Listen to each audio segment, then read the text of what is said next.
ਸਤਨਾਮ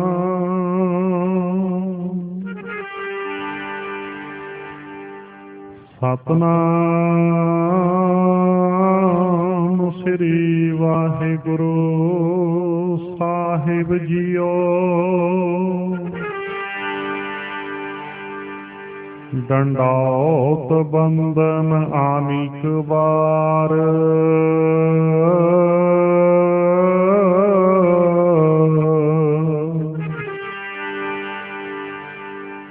ਸਰਬ ਕਲਾ ਸਮਰੱਥ,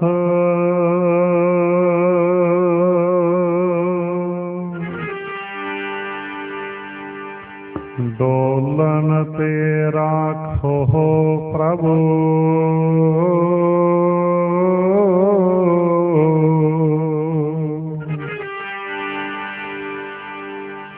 ਨਾਨਕ ਦੇ ਕਰ ਹੱਥ,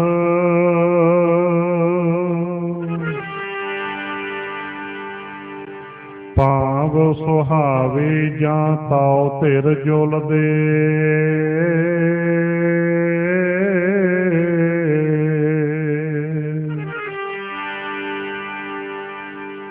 ਸੀਸ ਸੁਹਾਵਾ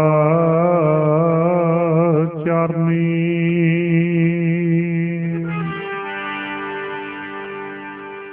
ਮੁਖ ਸੁਹਾਵਾ ਜਾਂ ਤਾਉ ਜਸ ਗਾਵੈ।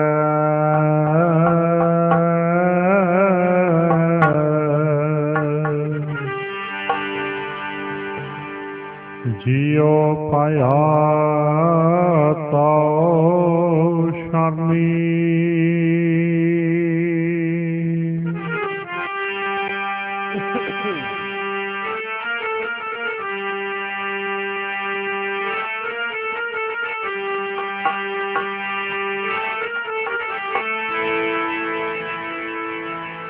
ਫਿਰ ਕਰ ਵੈਸੋ ਹਰ ਜਨ ਪਿਆਰੇ।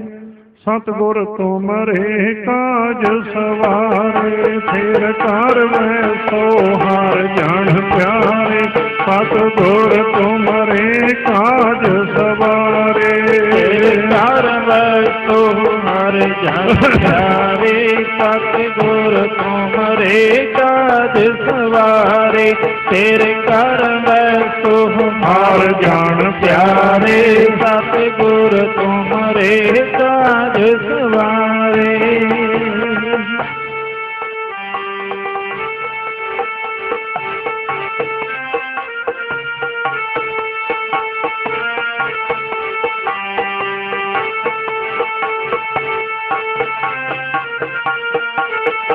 ਸਤਿਗੁਰ ਤੁਮਰੇ ਕਾਜ ਸਵਾਰੇ। ਸਤਿਗੁਰ ਤੁਮਰੇ ਕਾਜ ਸਵਾਰੇ, ਤੁਮਰੇ ਕਾਜ ਸਵਾਰੇ।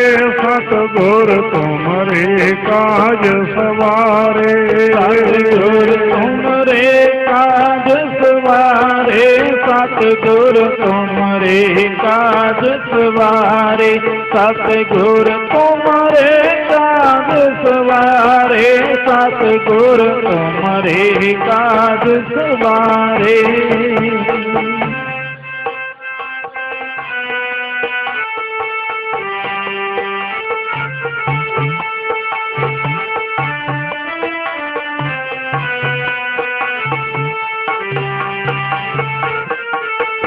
ਫਿਰ ਕਰ ਵੈਸੋ ਹਰ ਜਨ ਪਿਆਰੇ। ਸਤਿਗੁਰ ਤੁਮਰੇ ਕਾਜ ਸਵਾਰੇ, ਫਿਰ ਕਰ ਵੈਸੋ ਹਰ ਜਨ ਪਿਆਰੇ। ਸਤਿਗੁਰ ਤੁਮਰੇ ਕਾਜ ਸਵਾਰੇ, ਫਿਰ ਕਰ ਵੈਸੋ ਹਰ ਜਨ ਪਿਆਰੇ। ਸਤਿਗੁਰ ਤੁਮਰੇ ਕਾਜ ਸਵਾਰੇ, ਤੇਰੇ ਕਰ ਵੈਸੋ ਹਰ ਜਨ ਪਿਆਰੇ।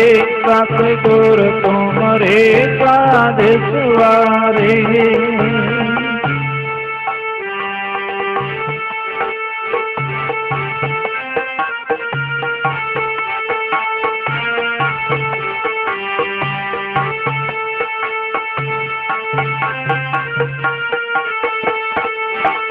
ਫਿਰ ਕਰ ਵੈਸੋ ਹਰ ਜਨ ਪਿਆਰੇ।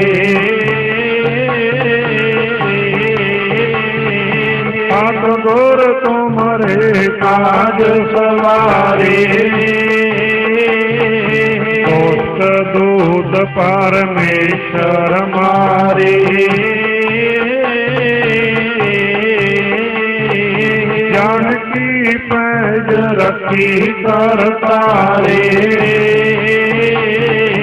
ਪਾਤਸ਼ਾਹ ਸ਼ਾਹ ਸਭ ਬਸ ਕਰ ਦੀਨੇ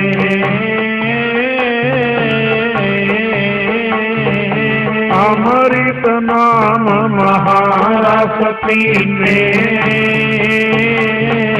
ਨਿਰਭਉ ਹੋਏ ਭਜੋ ਭਗਵਾਨ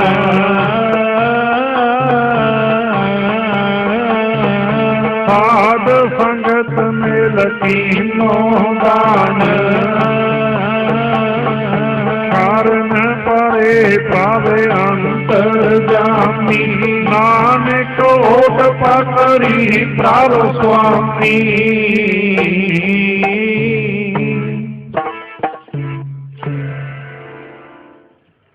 ਸਾਹਿਬ ਸ੍ਰੀ ਗੁਰੂ ਗ੍ਰੰਥ ਸਾਹਿਬ ਜੀ ਪਾਤਸ਼ਾਹ ਦੀ ਹਜ਼ੂਰੀ ਵਿੱਚ ਬਿਰਾਜਮਾਨ ਗੁਰੂ ਪਿਆਰੀ ਸਾਧ ਸੰਗਤ ਜੀ, ਬੜਭਾਗੇ ਹਾਂ ਸਤ ਸੰਗਤ ਦੇ ਮਹਾਨ ਤੀਰਥ ਤੇ ਪਹੁੰਚੇ ਹਾਂ।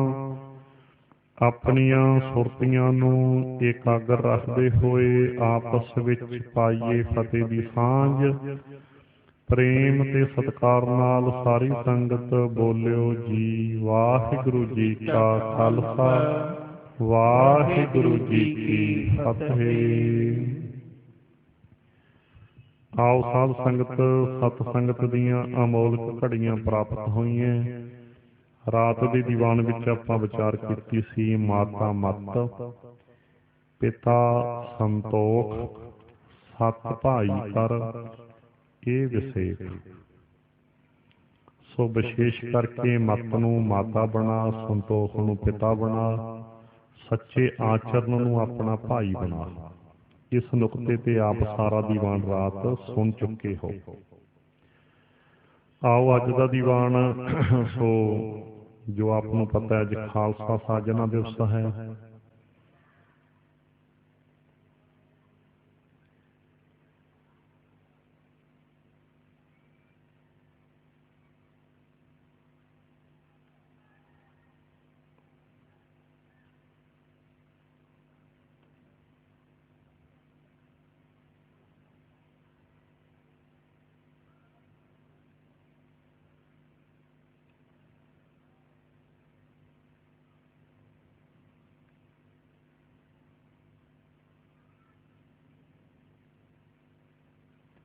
ਸੋ ਖਾਲਸਾ ਸਾਜਨਾ ਦਿਵਸ ਦੀ ਸਾਰੀਆਂ ਸੰਗਤਾਂ ਨੂੰ ਲੱਖ ਲੱਖ ਵਧਾਈ ਹੋਵੇ।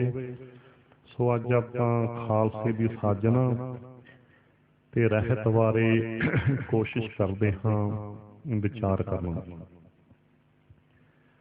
ਆਓ ਪਹਿਲਾਂ ਇਤਿਹਾਸਕ ਵਿਚਾਰ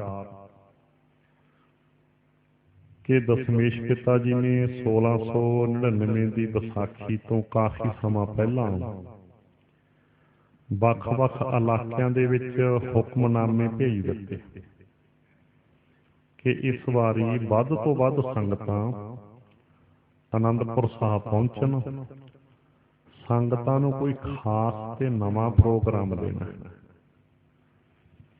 ਇੱਦਾਂ ਹੁਕਮਨਾਮੇ 'ਚ ਲਿਖ ਕੇ ਭੇਜ ਦਿੱਤਾ।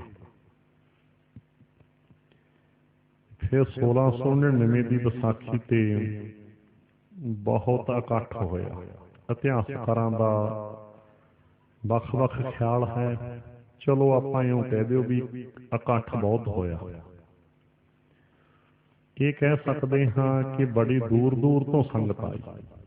ਇਹਦਾ ਪੱਕਾ ਸਬੂਤ ਤੁਹਾਨੂੰ ਪਤਾ ਹੈ, ਜੋ ਸੀਸ ਦਿੱਤਾ ਦਇਆ ਰਾਮ ਨੇ ਪਹਿਲਾਂ, ਇਹਦਾ ਭਾਵ ਕਿ ਲਾਹੌਰ ਤੋਂ ਸੰਗਤ ਪਹੁੰਚੀ ਹੈ, ਕਿਉਂਕਿ ਦਇਆ ਰਾਮ ਜੀ ਸੰਗਤ ਦੇ ਨਾਲ ਹੀ ਆਏ ਆ ਨਾ। ਫਿਰ ਆਪ ਜੀ ਨੂੰ ਪਤਾ ਧਰਮਦਾਸ ਨੇ ਸੀਸ ਦਿੱਤਾ, ਇਹਦਾ ਭਾਵ ਦਿੱਲੀ ਤੋਂ ਵੀ ਸੰਗਤ ਪਹੁੰਚੀ ਹੈ। ਹਸਤਨਾਪੁਰੀ ਕਹਿੰਦੇ ਸੀ ਉਹਨਾਂ ਸਮਿਆਂ 'ਚ। ਫਿਰ ਆਪ ਜੀ ਨੂੰ ਪਤਾ ਮੋਹਕਮ ਚੰਦ ਨੇ ਸੀਸ ਦਿੱਤਾ, ਜੋ ਦਵਾਰਕਾਪੁਰੀ ਗੁਜਰਾਤ ਤੋਂ ਪਹੁੰਚਿਆ। ਇਹਦਾ ਭਾਵ ਕਿ ਗੁਜਰਾਤ ਵਿੱਚੋਂ ਵੀ ਸੰਗਤ ਆਈ ਹੈ। ਫਿਰ ਆਪ ਜੀ ਨੂੰ ਪਤਾ ਹਿੰਮਤ ਰਾਏ ਨੇ ਸੀਸ ਦਿੱਤਾ, ਜੋ ਕਿ ਜਗਨਨਾਥਪੁਰੀ ਉੜੀਸਾ ਤੋਂ ਆਇਆ ਹੈ। ਇਹਦਾ ਭਾਵ ਕਿ ਉੜੀਸਾ ਵਿੱਚੋਂ ਵੀ ਸੰਗਤ ਆਈ ਹੈ। ਦੇਖੋ ਕਿੰਨੋ ਕਿੰਨੋ ਦੂਰ ਦੂਰ ਤੋਂ ਸੰਗਤ ਆਈ ਹੈ। ਫਿਰ ਆਪ ਜੀ ਨੂੰ ਪਤਾ ਹੈ ਪੰਜਵਾਂ ਸੀਸ ਦਿੱਤਾ ਸਾਹਿਬ ਰਾਮ ਨੇ। ਇਹਦਾ ਭਾਵ ਕਿ ਬਿਦਰ ਕਰਨਾਟਕਾ, ਉੱਥੋਂ ਵੀ ਸੰਗਤ ਆਈ ਹੈ। ਸੰਗਤ ਦੇ ਨਾਲ ਹੀ ਆਏ ਨੇ ਨਾ ਸਾਹਿਬ ਰਾਮ।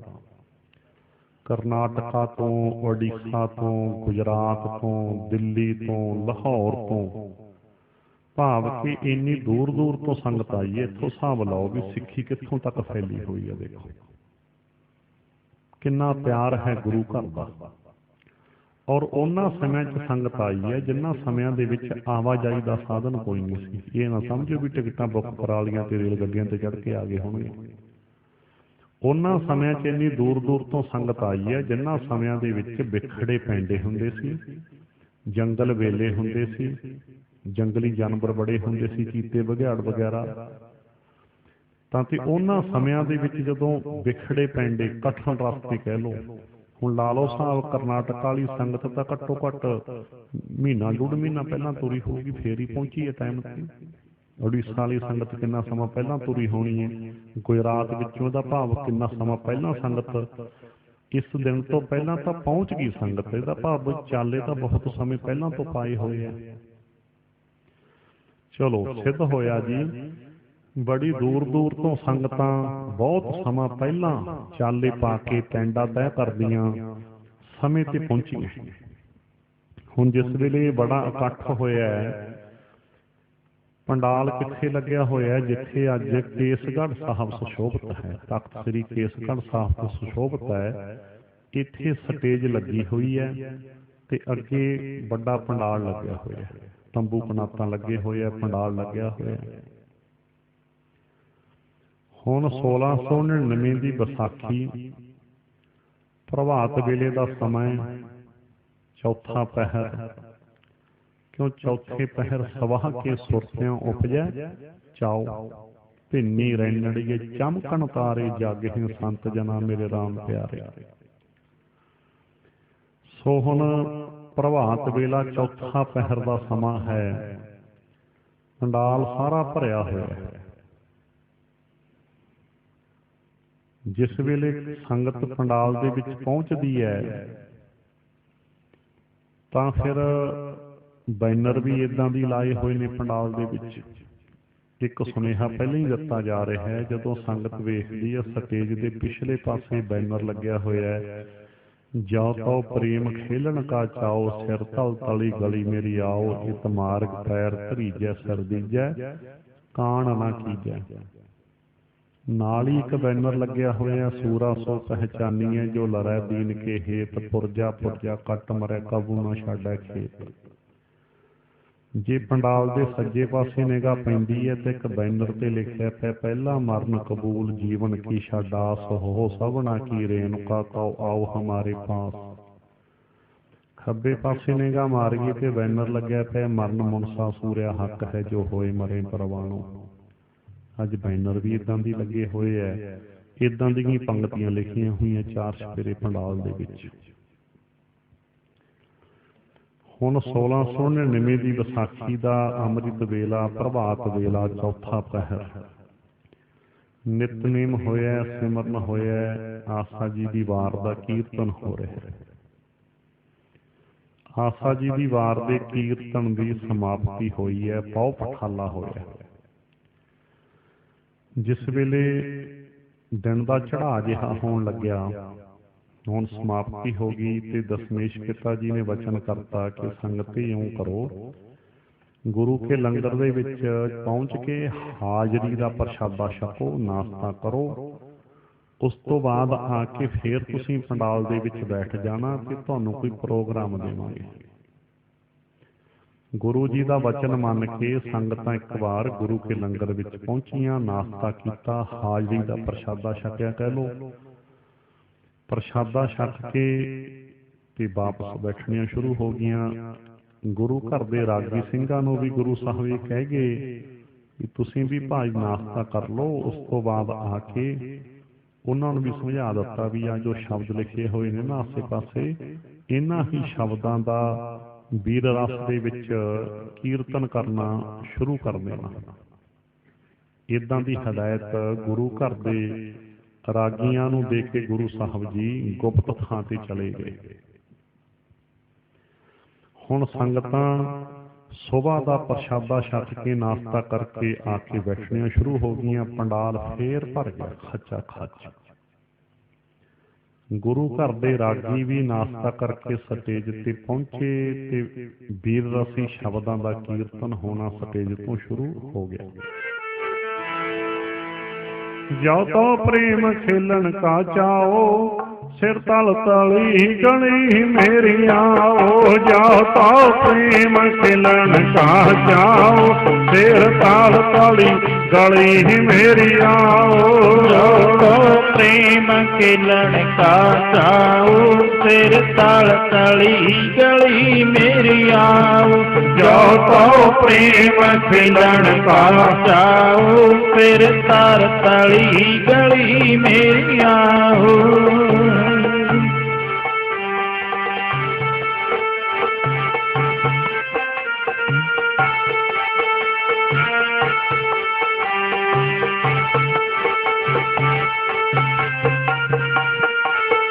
ਸਿਰ ਧਰ ਤਲੀ ਗਲੀ ਮੇਰੀਆਂ ਓ, ਸਿਰ ਧਰ ਤਲੀ ਗਲੀ ਮੇਰੀਆਂ ਓ। ਸਿਰ ਧਰ ਤਲੀ ਗਲੀ ਮੇਰੀਆਂ ਓ, ਸਿਰ ਧਰ ਤਲੀ ਗਲੀ ਮੇਰੀਆਂ ਓ। ਸਿਰ ਧਰ ਤਲੀ ਗਲੀ ਮੇਰੀਆਂ ਓ, ਸਿਰ ਧਰ ਤਲੀ ਗਲੀ ਮੇਰੀਆਂ ਓ। ਸਿਰ ਧਰ ਤਲੀ ਗਲੀ ਮੇਰੀਆਂ ਓ, ਸਿਰ ਧਰ ਤਲੀ ਗਲੀ ਮੇਰੀਆਂ ਓ।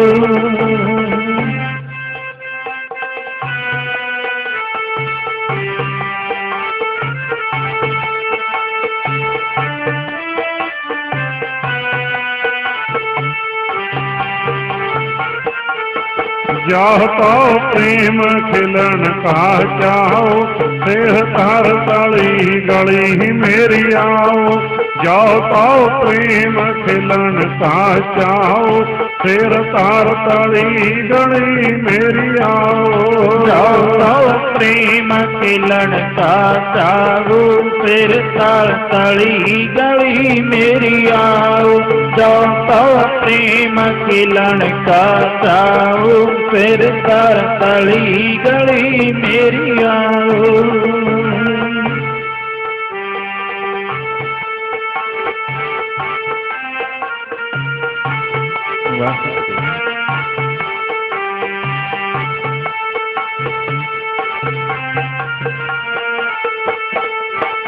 ਜੋ ਤੋ ਪ੍ਰੇਮ ਖਿਲਣ ਕਾ ਚਾਓ, ਸਿਰ ਧਰ ਤਲੀ ਗਲੀ ਮੇਰੀਆਂ ਓ। ਇਸ ਮਾਰਗ ਪੈਰ ਧਰੀਜੈ,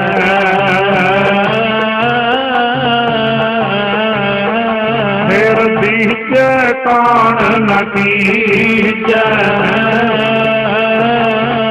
ਪਹਿਲਾ ਮਰਨ ਕਬੂਲ,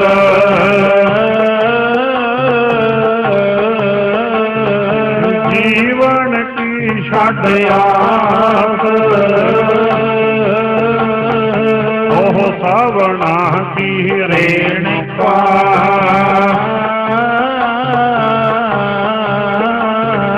आओ हमारे पास।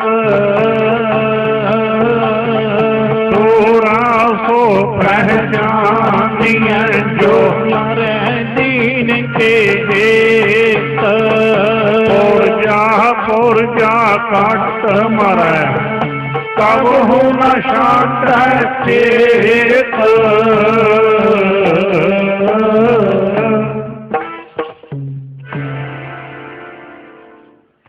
ਹੁਣ ਜਿਸ ਵੇਲੇ ਸਟੇਜ ਤੋਂ ਇਦਾਂ ਦੇ ਸ਼ਬਦ ਪੜ੍ਹੇ ਜਾ ਰਹੇ ਹੈ, ਥੋੜੀ ਕੁ ਦੇਰ ਬਾਅਦ ਕੀ ਹੋਇਆ, ਦਸ਼ਮੇਸ਼ ਪਿਤਾ ਜੀ ਸਟੇਜ ਦੇ ਉੱਤੇ ਪਹੁੰਚ ਗਏ।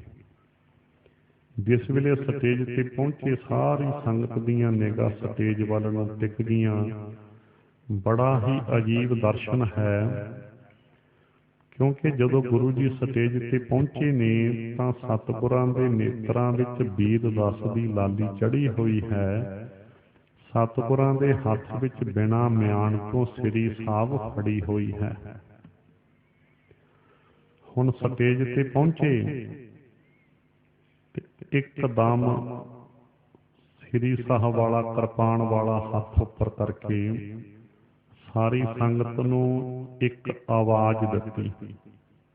ਇਤਿਹਾਸਕ ਵਚਨ ਧਾਰਨਾ ਵਿੱਚ ਪੜ੍ਹ ਲਓ।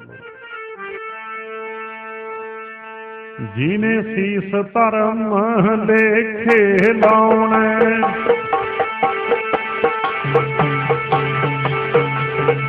ਸੰਗਤ ਚੋਂ ਆਜੋ ਉੱਠ ਕੇ, ਸੀਸ ਧਰਮ ਲੇਖੇ ਲਾਉਣੇ, ਸੰਗਤ ਵਿੱਚੋਂ ਆਜੋ ਉੱਠ ਕੇ। ਸੀਸ ਧਰਮ ਲੇਖੇ ਲਾਉਣਾ, ਸੰਗਤ ਵਿੱਚੋਂ ਆਜੋ ਉੱਠ ਕੇ। ਸੀਸ ਧਰਮ ਲੇਖੇ ਲਾਉਣਾ, ਸੰਗਤ ਵਿੱਚੋਂ ਆਜੋ ਉੱਠ ਕੇ।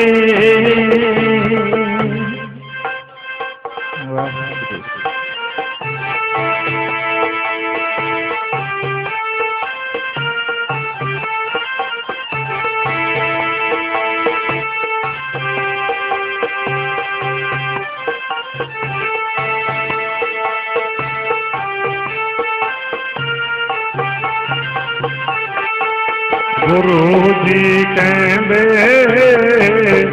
ਸੰਗਤ ਚੋਂ ਆਜੋ ਉੱਠ ਕੇ। ਗੁਰੂ ਜੀ ਕਹਿੰਦੇ ਸੰਗਤ ਵਿੱਚੋਂ ਆਜੋ ਉੱਠ ਕੇ। ਜੀ ਕਹਿੰਦੇ ਸੰਗਤ ਵਿੱਚੋਂ ਆਜੋ ਉੱਠ ਕੇ। ਗੁਰੂ ਜੀ ਕਹਿੰਦੇ ਸੰਗਤ ਵਿੱਚੋਂ ਆਜੋ ਉੱਠ ਕੇ।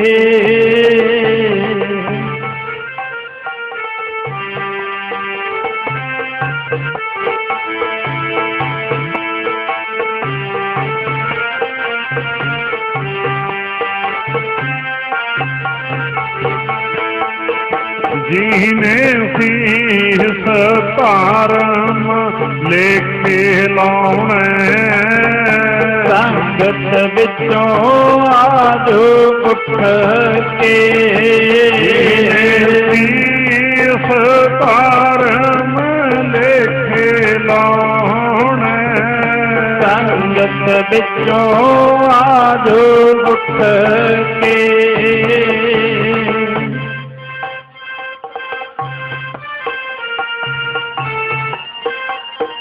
ਸੰਗਤ ਵਿੱਚੋਂ ਆਜੋ ਉੱਠ ਕੇ।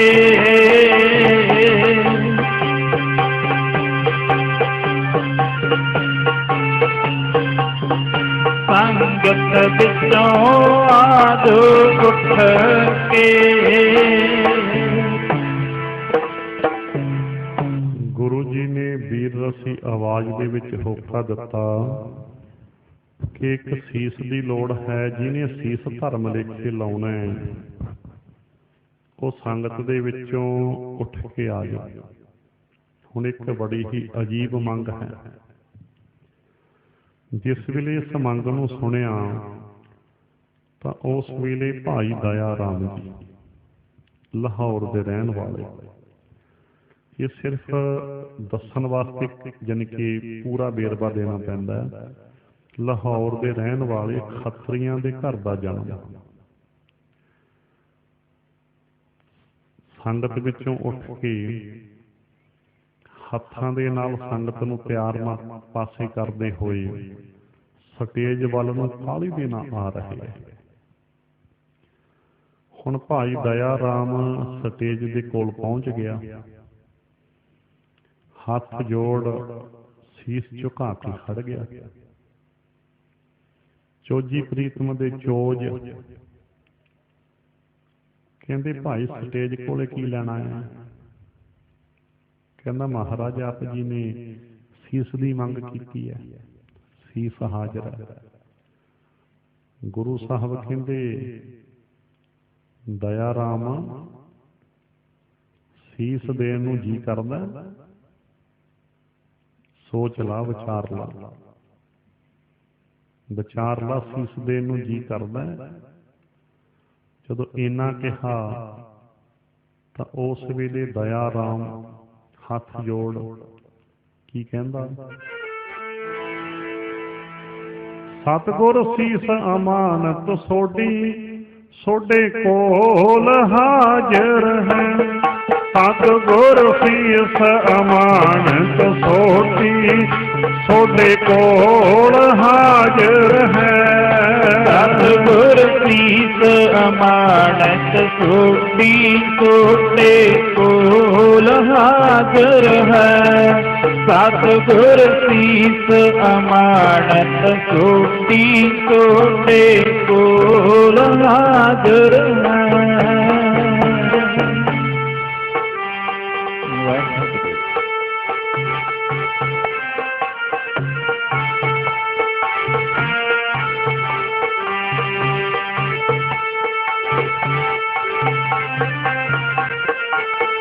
ਤੁਹਾਡੇ ਕੋਲ ਹਾਜ਼ਰ ਹੈ, ਤੁਹਾਡੇ ਕੋਲ ਹਾਜ਼ਰ ਹੈ, ਤੁਹਾਡੇ ਕੋਲ ਹਾਜ਼ਰ ਹੈ, ਤੁਹਾਡੇ ਕੋਲ ਹਾਜ਼ਰ ਹੈ, ਤੁਹਾਡੇ ਕੋਲ ਹਾਜ਼ਰ ਹੈ, ਤੁਹਾਡੇ ਕੋਲ ਹਾਜ਼ਰ ਹੈ, ਤੁਹਾਡੇ ਕੋਲ ਹਾਜ਼ਰ ਹੈ ਜੀ, ਤੁਹਾਡੇ ਕੋਲ ਹਾਜ਼ਰ ਹੈ।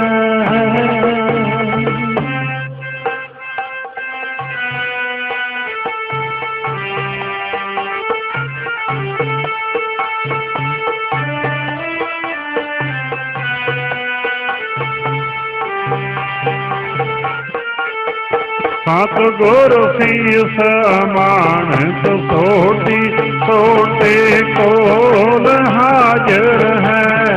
ਸਤਿਗੁਰ ਸੀਸ ਅਮਾਨਤ ਸੋਢੀ ਤੁਹਾਡੇ ਕੋਲ ਹਾਜ਼ਰ ਹੈ। ਸਤਿਗੁਰ ਸੀਸ ਅਮਾਨਤ ਸੋਢੀ ਤੁਹਾਡੇ ਕੋਲ ਹਾਜ਼ਰ ਹੈ। ਸਤਿਗੁਰ ਸੀਸ ਅਮਾਨਤ ਸੋਢੀ ਤੁਹਾਡੇ ਕੋਲ ਹਾਜ਼ਰ ਹੈ।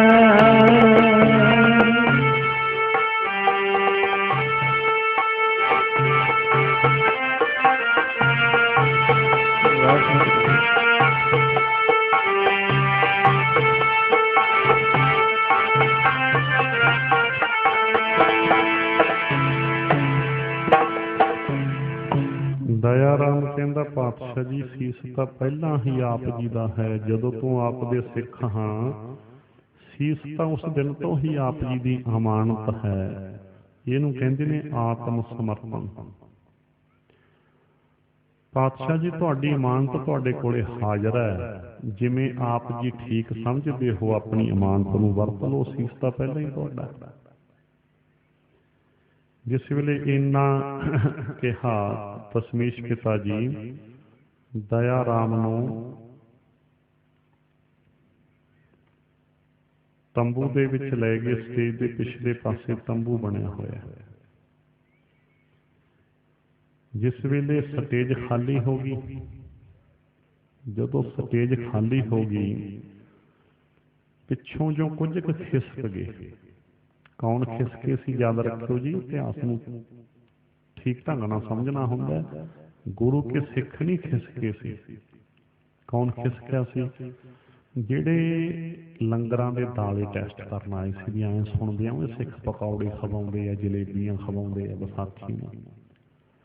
ਜਿਹੜੇ ਜਲੇਬੀਆਂ ਤੇ ਪਕੌੜੇ ਖਾਣ ਆਏ ਸੀ, ਉਹ ਜਦੋਂ ਗੁਰੂ ਜੀ ਦਇਆ ਰਾਮ ਨੂੰ ਤੰਬੂ ਚ ਲੈ ਕੇ ਸਟੇਜ ਖਾਲੀ ਹੋ ਗਈ, ਉਹ ਸਾਹਮਣੇ ਤੋਂ ਉੱਠ ਕੇ ਜਾ ਨਹੀਂ ਸਕਦੇ। ਵੀ ਸਾਹਮਣੇ ਉੱਠ ਕੇ ਜਾਵਾਂਗੇ ਤਾਂ ਇਹਨਾਂ ਕਹਿੰਦੇ ਨੇ ਕਿੱਧਰ ਜਾਣਾ, ਵੀ ਤੂੰ ਹੀ ਆ ਜਾ, ਕਿ ਸਾਹਮਣੇ ਤਾਂ ਮੁਸ਼ਕਲ ਹੈ ਉੱਠਣਾ। इस करके जदों स्टेज खाली हो गई ना, ਜਿਹੜੇ पकौड़े ते जलेबियां खाण आए सी वो खिसक गए। कहते खिसक चलो, ये किहड़े जलेबियां पकौड़े, इत्थे तां अज काम ही होर चल पिया। बोलो सतनाम श्री वाहिगुरु। जो शकौए कुणके के भाग गए एक ठुणके च। याद रखो गुरु का सिख कोई नहीं डोलिया सी, दसना पैंदा, क्योंकि विच कुछ इदां दे भी आ जांदे आ जिहड़े केवल ये नहीं भी हुण गुरु के लंगर चलदे चलो प्रशादा छकना ही है, पर केवल जिहड़े छकण दे भाव नाल ही आउंदे ने।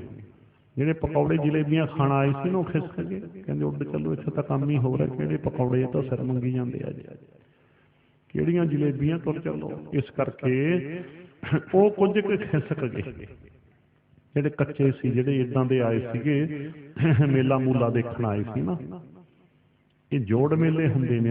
ਅੱਜ ਤਾਂ ਚਲੋ ਮੇਲੇ ਬਣਾ ਛੱਡਿਆ ਕਈਆਂ ਨੇ, ਚਲੋ ਉਧਰ ਨਾ ਜਾਵਾਂ, ਆਪਣਾ ਅੱਜ ਵਿਛਾਣੀ ਇਹ ਤਾਂ। ਤੇ ਇਦਾਂ ਜਾਨੀ ਕਿ ਉਹ ਖਿਸਕ ਗਏ ਉਹ, ਚਲੋ ਉਹ ਤਾਂ ਖਿਸਕ ਕੇ ਗੱਲ ਮੁੱਕ ਗਈ। ਜਿਸ ਵੇਲੇ ਥੋੜੀ ਕੁ ਦੇਰ ਬਾਅਦ ਦਸ਼ਮੇਸ਼ ਪਿਤਾ ਜੀ ਨੇ ਆ ਕੇ ਇੱਕ ਸੀਸ ਹੋਰ ਮੰਗਿਆ। ਫਿਰ ਦੂਸਰੀ ਵਾਰ ਹਾਜ਼ਰ ਹੋਇਆ ਧਰਮਦਾਸ ਸਟੇਜ ਕੋਲ। ਜੋ ਸਟੇਜ ਕੋਲ ਆ ਗਿਆ, ਚੋਜੀ ਪ੍ਰੀਤਮ ਦੇ ਚੋਜ ਨੇ ਨਾ ਫਿਰ ਪੁੱਛਣਾ ਕੀਤਾ, ਹਾਂ ਬਈ ਕੌਣ ਹੈ ਤੂੰ, ਕਿਵੇਂ ਆਇਆ ਸਟੇਜ ਕੋਲ? ਕਹਿੰਦਾ ਪਾਤਸ਼ਾਹ ਜੀ ਆਇਆ ਤੁਸੀਂ ਪਹਿਲਾਂ ਕਿਹਾ ਨਾ ਕੌਣ ਹੈ ਤੂੰ, ਇਹ ਤਾਂ ਤੁਹਾਡੀ ਬਖਸ਼ਿਸ਼ ਨਾਲ ਪਤਾ ਲੱਗਣਾ ਹੈ। ਵੈਸੇ ਇਸ ਹੱਡ ਮਾਸ ਦਾ ਫਰਜ਼ੀ ਜਿਹਾ ਨਾਮ ਹੈ ਨਾ ਜਿਹੜਾ, ਇਹ ਧਰਮਦਾਸ ਰੱਖ ਛੱਡਿਆ। ਜੇ ਕੋਈ ਧਰਮਦਾਸ ਕਹਿੰਦਾ ਮੈਨੂੰ ਲੱਗਦਾ ਵੀ ਮੈਨੂੰ ਬੁਲਾਇਆ, ਪਰ ਜਿਹੜਾ ਅਸਲੀ ਆਤਮਿਕ ਸਰੂਪ ਹੈ ਮੈਂ ਕੌਣ ਹਾਂ, ਇਹ ਤੁਹਾਡੀ ਬਖਸ਼ਿਸ਼ ਦੇ ਨਾਲ ਲਖਤਾ ਹੋਣੀ ਹੈ। ਉਹ ਹੱਡ ਮਾਸ ਦਾ ਫਰਜ਼ੀ ਜਿਹਾ ਨਾਂ ਰੱਖ ਛੱਡਿਆ। ਚਲੋ ਸਟੇਜ ਕੋਲੇ ਕੀ ਲੈਣਾ ਹੈ ਭਾਈ? ਪਾਤਸ਼ਾਹ ਸੀਸ ਮੰਗਿਆ, ਤੁਸੀਂ ਸੀਸ ਹਾਜ਼ਰ ਹੈ। ਚਲੋ ਧਰਮਦਾਸ ਨੂੰ ਵੀ ਗੁਰੂ ਜੀ ਲੈ ਗਏ। ਜਦੋਂ ਲੈ ਗਏ ਫਿਰ ਥੋੜੀ ਕੁ ਦੇਰ ਬਾਅਦ ਆ ਕੇ ਤੀਸਰਾ ਸੀਸ ਫਿਰ ਮੰਗਿਆ। ਤੀਸਰਾ ਸੀਸ ਮੰਗਣ ਵੇਲੇ ਨਾਲ ਨਾਲ ਗੁੱਝੀ ਰਮਜ ਵੀ ਦੇ ਰਹੇ ਹੈ। ਕਿਹੜੀ? ਜਿਹੜਾ ਸੀਸ ਗੁਰਾਂ ਨੂੰ ਦੇਵੇ ਉਹੀ ਸਾਡਾ ਪਿਆਰਾ ਸਿੱਖ ਹੈ। ਸੀਸ ਗੁਰਾਂ ਨੂੰ ਦੇਵੇ ਉਹੀ ਸਾਡਾ ਪਿਆਰਾ ਸਿੱਖ ਹੈ। ਜਿਹੜਾ ਸੀਸ ਗੁਰਾਂ ਨੂੰ ਦੇਵੇ ਉਹੀ ਸਾਡਾ ਪਿਆਰਾ ਸਿੱਖ ਹੈ। ਸੀਸ ਗੁਰਾਂ ਨੂੰ ਦੇਵੇ ਉਹੀ ਸਾਡਾ ਪਿਆਰਾ ਸਿੱਖ ਹੈ।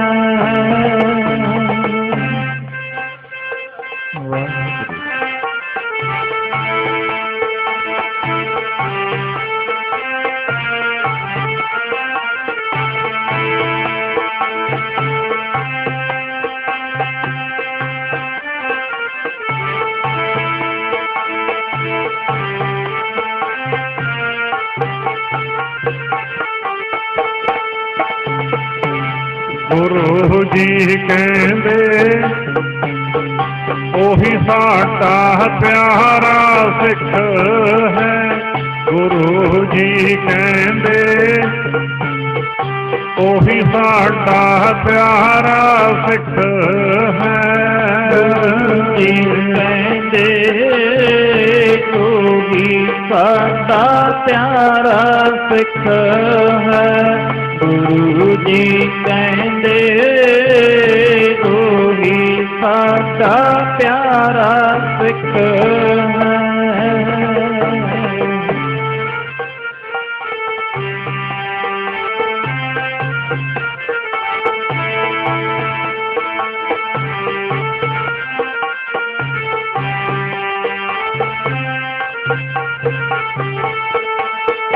ਜਿਹੜਾ ਸੀਸ ਗੁਰਾਂ ਨੂੰ ਦੇਵੇ ਉਹੀ ਸਾਡਾ ਪਿਆਰਾ ਸਿੱਖ ਹੈ ਜਿਹੜਾ ਸੀਸ ਗੁਰਾਂ ਨੂੰ ਦੇਵੇ ਉਹੀ ਸਾਡਾ ਪਿਆਰਾ ਸਿੱਖ ਹੈ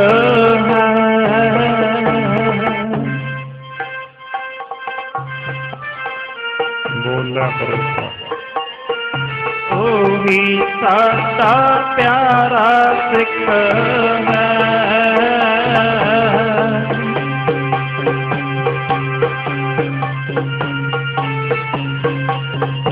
ਉਹੀ ਸਾਡਾ ਪਿਆਰਾ ਸਿੱਖ ਹੈ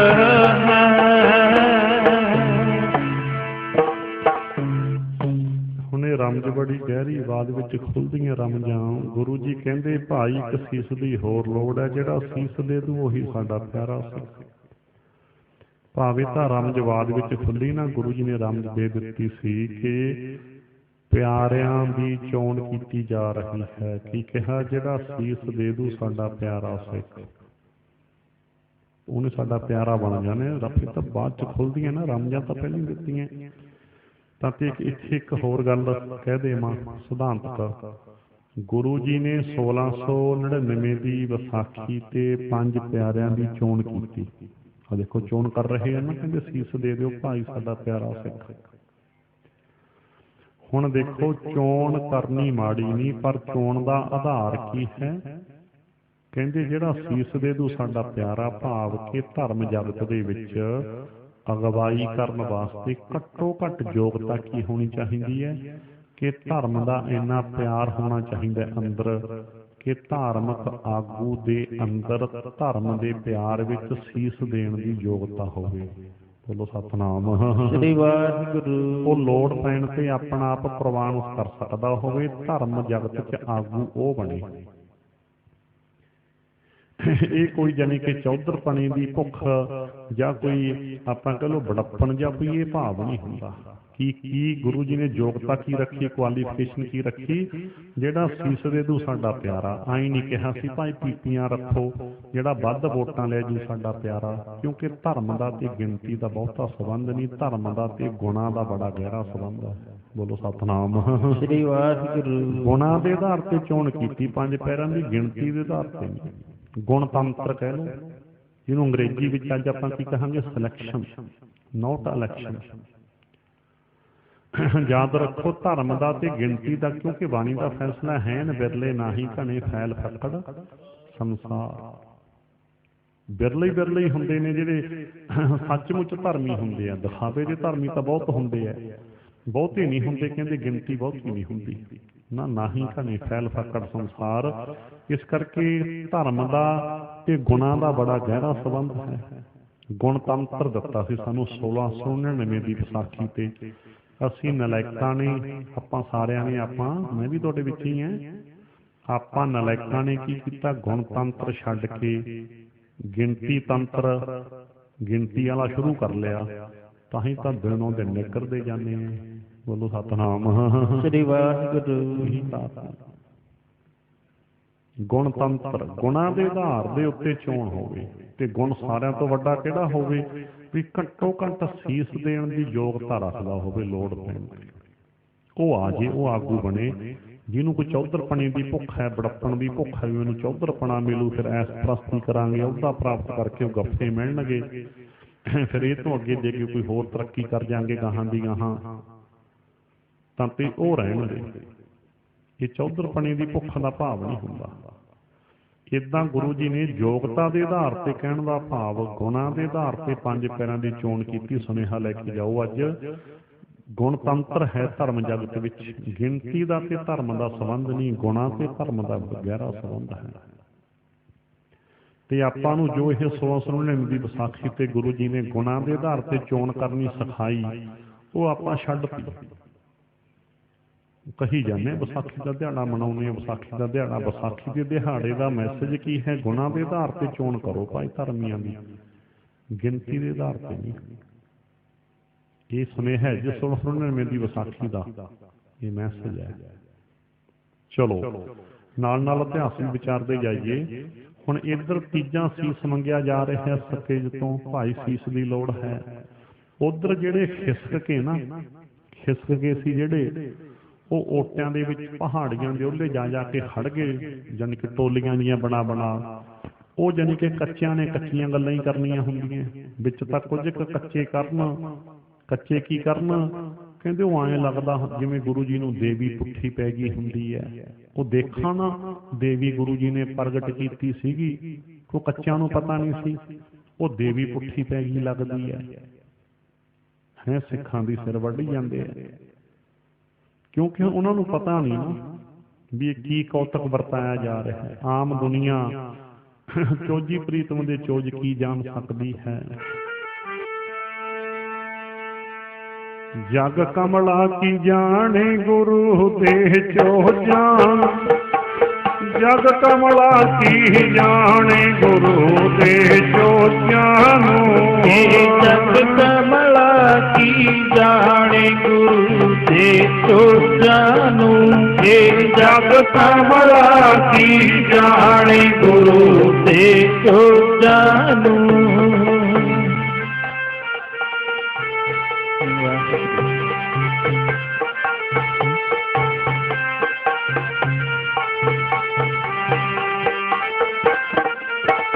ਜਗ ਕਮਲਾ ਕੀ ਜਾਣੇ ਗੁਰੂ ਦਿਆਂ ਚੋਜਾਂ ਨੂੰ।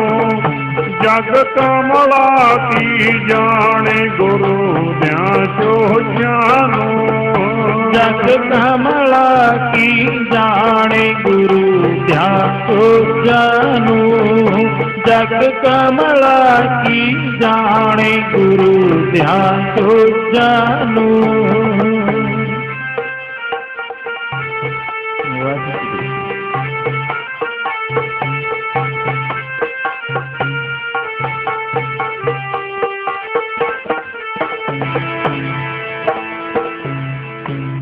ਏਦਾਂ ਜਾਣੀ ਕਿ ਫਿਰ ਉਹਨਾਂ ਨੂੰ ਪਤਾ ਨਹੀਂ ਸੀ, ਉਹ ਕਹੀ ਜਾਣ ਦੇਵੀ ਪੁੱਠੀ ਪੈ ਗਈ ਲੱਗਦੀ ਹੈ। ਜਿਹੜੇ ਖਿੱਚ ਗਏ ਨਾ ਕੱਚੇ, ਉਹ ਦੇਵੀ ਵਾਲੀ ਗੱਲ ਕੀ ਸੀ ਅਸਲ 'ਚ, ਉਹ ਵੀ ਥੋੜ੍ਹੀ ਸਪਸ਼ਟ ਕਰਦੇ ਆ ਵਿੱਚੋਂ ਹੀ ਗੱਲ। ਤੁਹਾਨੂੰ ਪਤਾ ਥੋੜਾ ਕੁ ਸਮਾਂ ਪਹਿਲਾਂ ਗੁਰੂ ਜੀ ਨੇ ਪਖੰਡ ਦਾ ਪਰਦਾਫਾਸ਼ ਕੀਤਾ ਸੀ, ਜਦੋਂ ਕੇਸੋ ਰਾਮ ਤੇ ਕਾਲੀ ਦਾਸ ਨਾਮ ਦੇ ਦੋ ਬ੍ਰਾਹਮਣ ਦਸ਼ਮੇਸ਼ ਪਿਤਾ ਜੀ ਕੋਲ ਆਏ। ਆ ਕੇ ਕਹਿੰਦੇ ਜੀ ਅਸੀਂ ਦੇਵੀ ਪ੍ਰਗਟ ਕਰ ਲੈਂਦੇ ਹਾਂ। ਗੁਰੂ ਜੀ ਕਹਿੰਦੇ ਅੱਛਾ ਭਾਈ, ਦੇਵੀ ਪ੍ਰਗਟ ਕਰਨ ਜਾਣਦੇ ਹੋ ਤੁਸੀਂ? ਕਹਿੰਦੇ ਹਾਂ ਜੀ, ਸਾਨੂੰ ਨਾ ਭੀਮ ਚੰਦ ਨੇ ਵੀ ਬੁਲਾਇਆ ਸੀ ਤੇ ਉਹ ਨਾ ਖਰਚੇ ਤੋਂ ਭੱਜ ਗਿਆ। ਦੇਵੀ ਪ੍ਰਗਟ ਕਰਨ ਤੇ ਖਰਚਾ ਵਾਲਾ ਜ਼ਿਆਦਾ ਹੁੰਦਾ।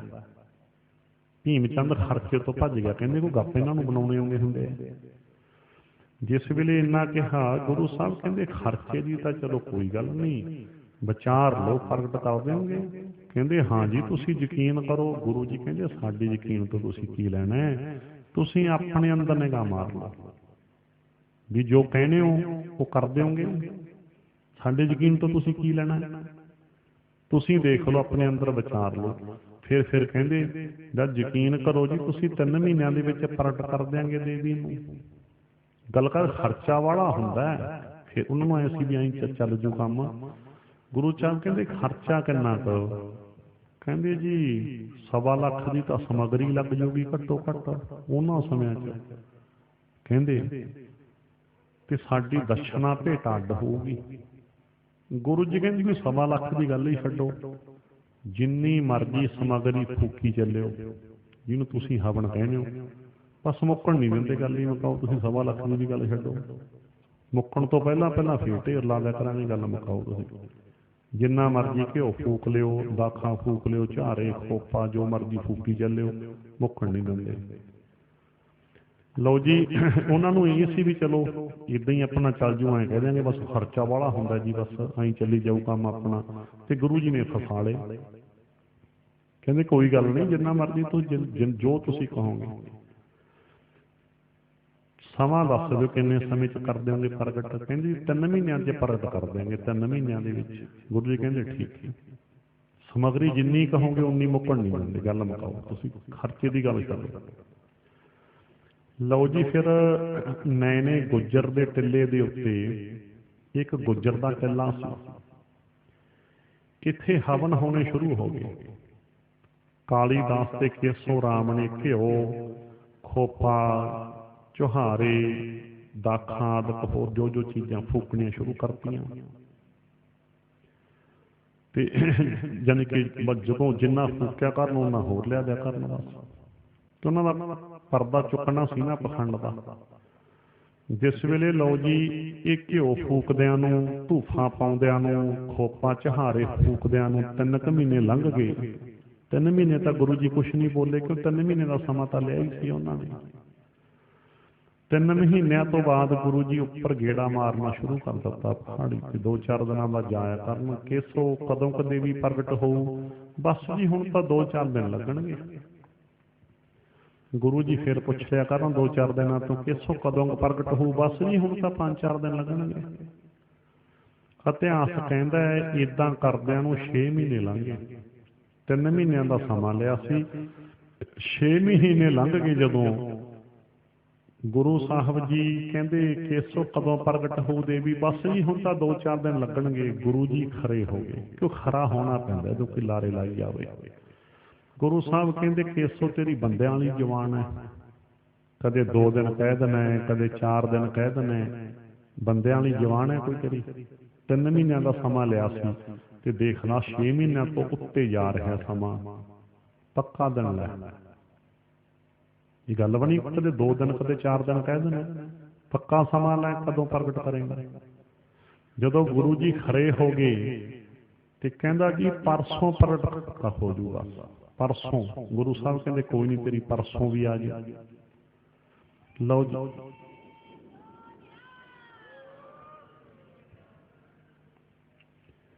ਕਹਿੰਦੇ ਤੇਰੀ ਪਰਸੋਂ ਆ ਜਾਊ। ਤੇ ਜਿਸ ਵੇਲੇ ਲਓ ਜੀ ਉਤਰ ਆਏ ਥੱਲੇ, 1 ਦਿਨ ਛੱਡ ਕੇ ਗੁਰੂ ਸਾਹਿਬ ਜੀ ਫਿਰ ਚਲੇ ਗਏ। ਕਿਉਂਕਿ ਜਦੋਂ ਤਕਰਾਰ ਹੋਇਆ ਹੋਵੇ ਤੇ ਅਕਰਾਰ ਤੇ ਪਹੁੰਚਣਾ ਹੀ ਹੁੰਦਾ।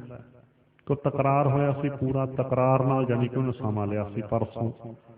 1 ਦਿਨ ਛੱਡ ਕੇ ਗੁਰੂ ਜੀ ਚਲੇ ਗਏ। ਕਹਿੰਦੇ ਲੈ ਵੀ ਕੇਸੋ ਤੇਰੀ ਪਰਸੋਂ ਆ ਗਈ, ਤੇਰੀ ਪਰਸੋਂ ਆ ਗਈ। ਹੁਣ ਹੋਰ ਸਮਾਂ ਤਾਂ ਲੈ ਨਹੀਂ ਸਕਦਾ ਕੇਸੋ, ਚਲਾਕ ਬੜਾ ਹੈ। ਕਹਿੰਦਾ ਜੀ ਬਸ ਦੇਵੀ ਤਾਂ ਨਾ ਪ੍ਰਗਟ ਹੋਣ ਵਾਲੀ ਹੈ, ਇੱਕ ਰੁਕਾਵਟ ਹੈ, ਇੱਕ ਚੀਜ਼ ਚਾਹੀਦੀ ਹੈ। ਗੁਰੂ ਸਾਹਿਬ ਕਹਿੰਦੇ ਕੋਈ ਨਹੀਂ, ਕੀ ਚਾਹੀਦਾ ਉਹ ਵੀ ਮੰਗਾ ਦਿਆਂਗੇ, ਗੱਲ ਹੀ ਕੋਈ ਨਹੀਂ। ਪਤਾ ਕੀ ਕਹਿੰਦਾ, ਚਲਾਕ ਬੜਾ।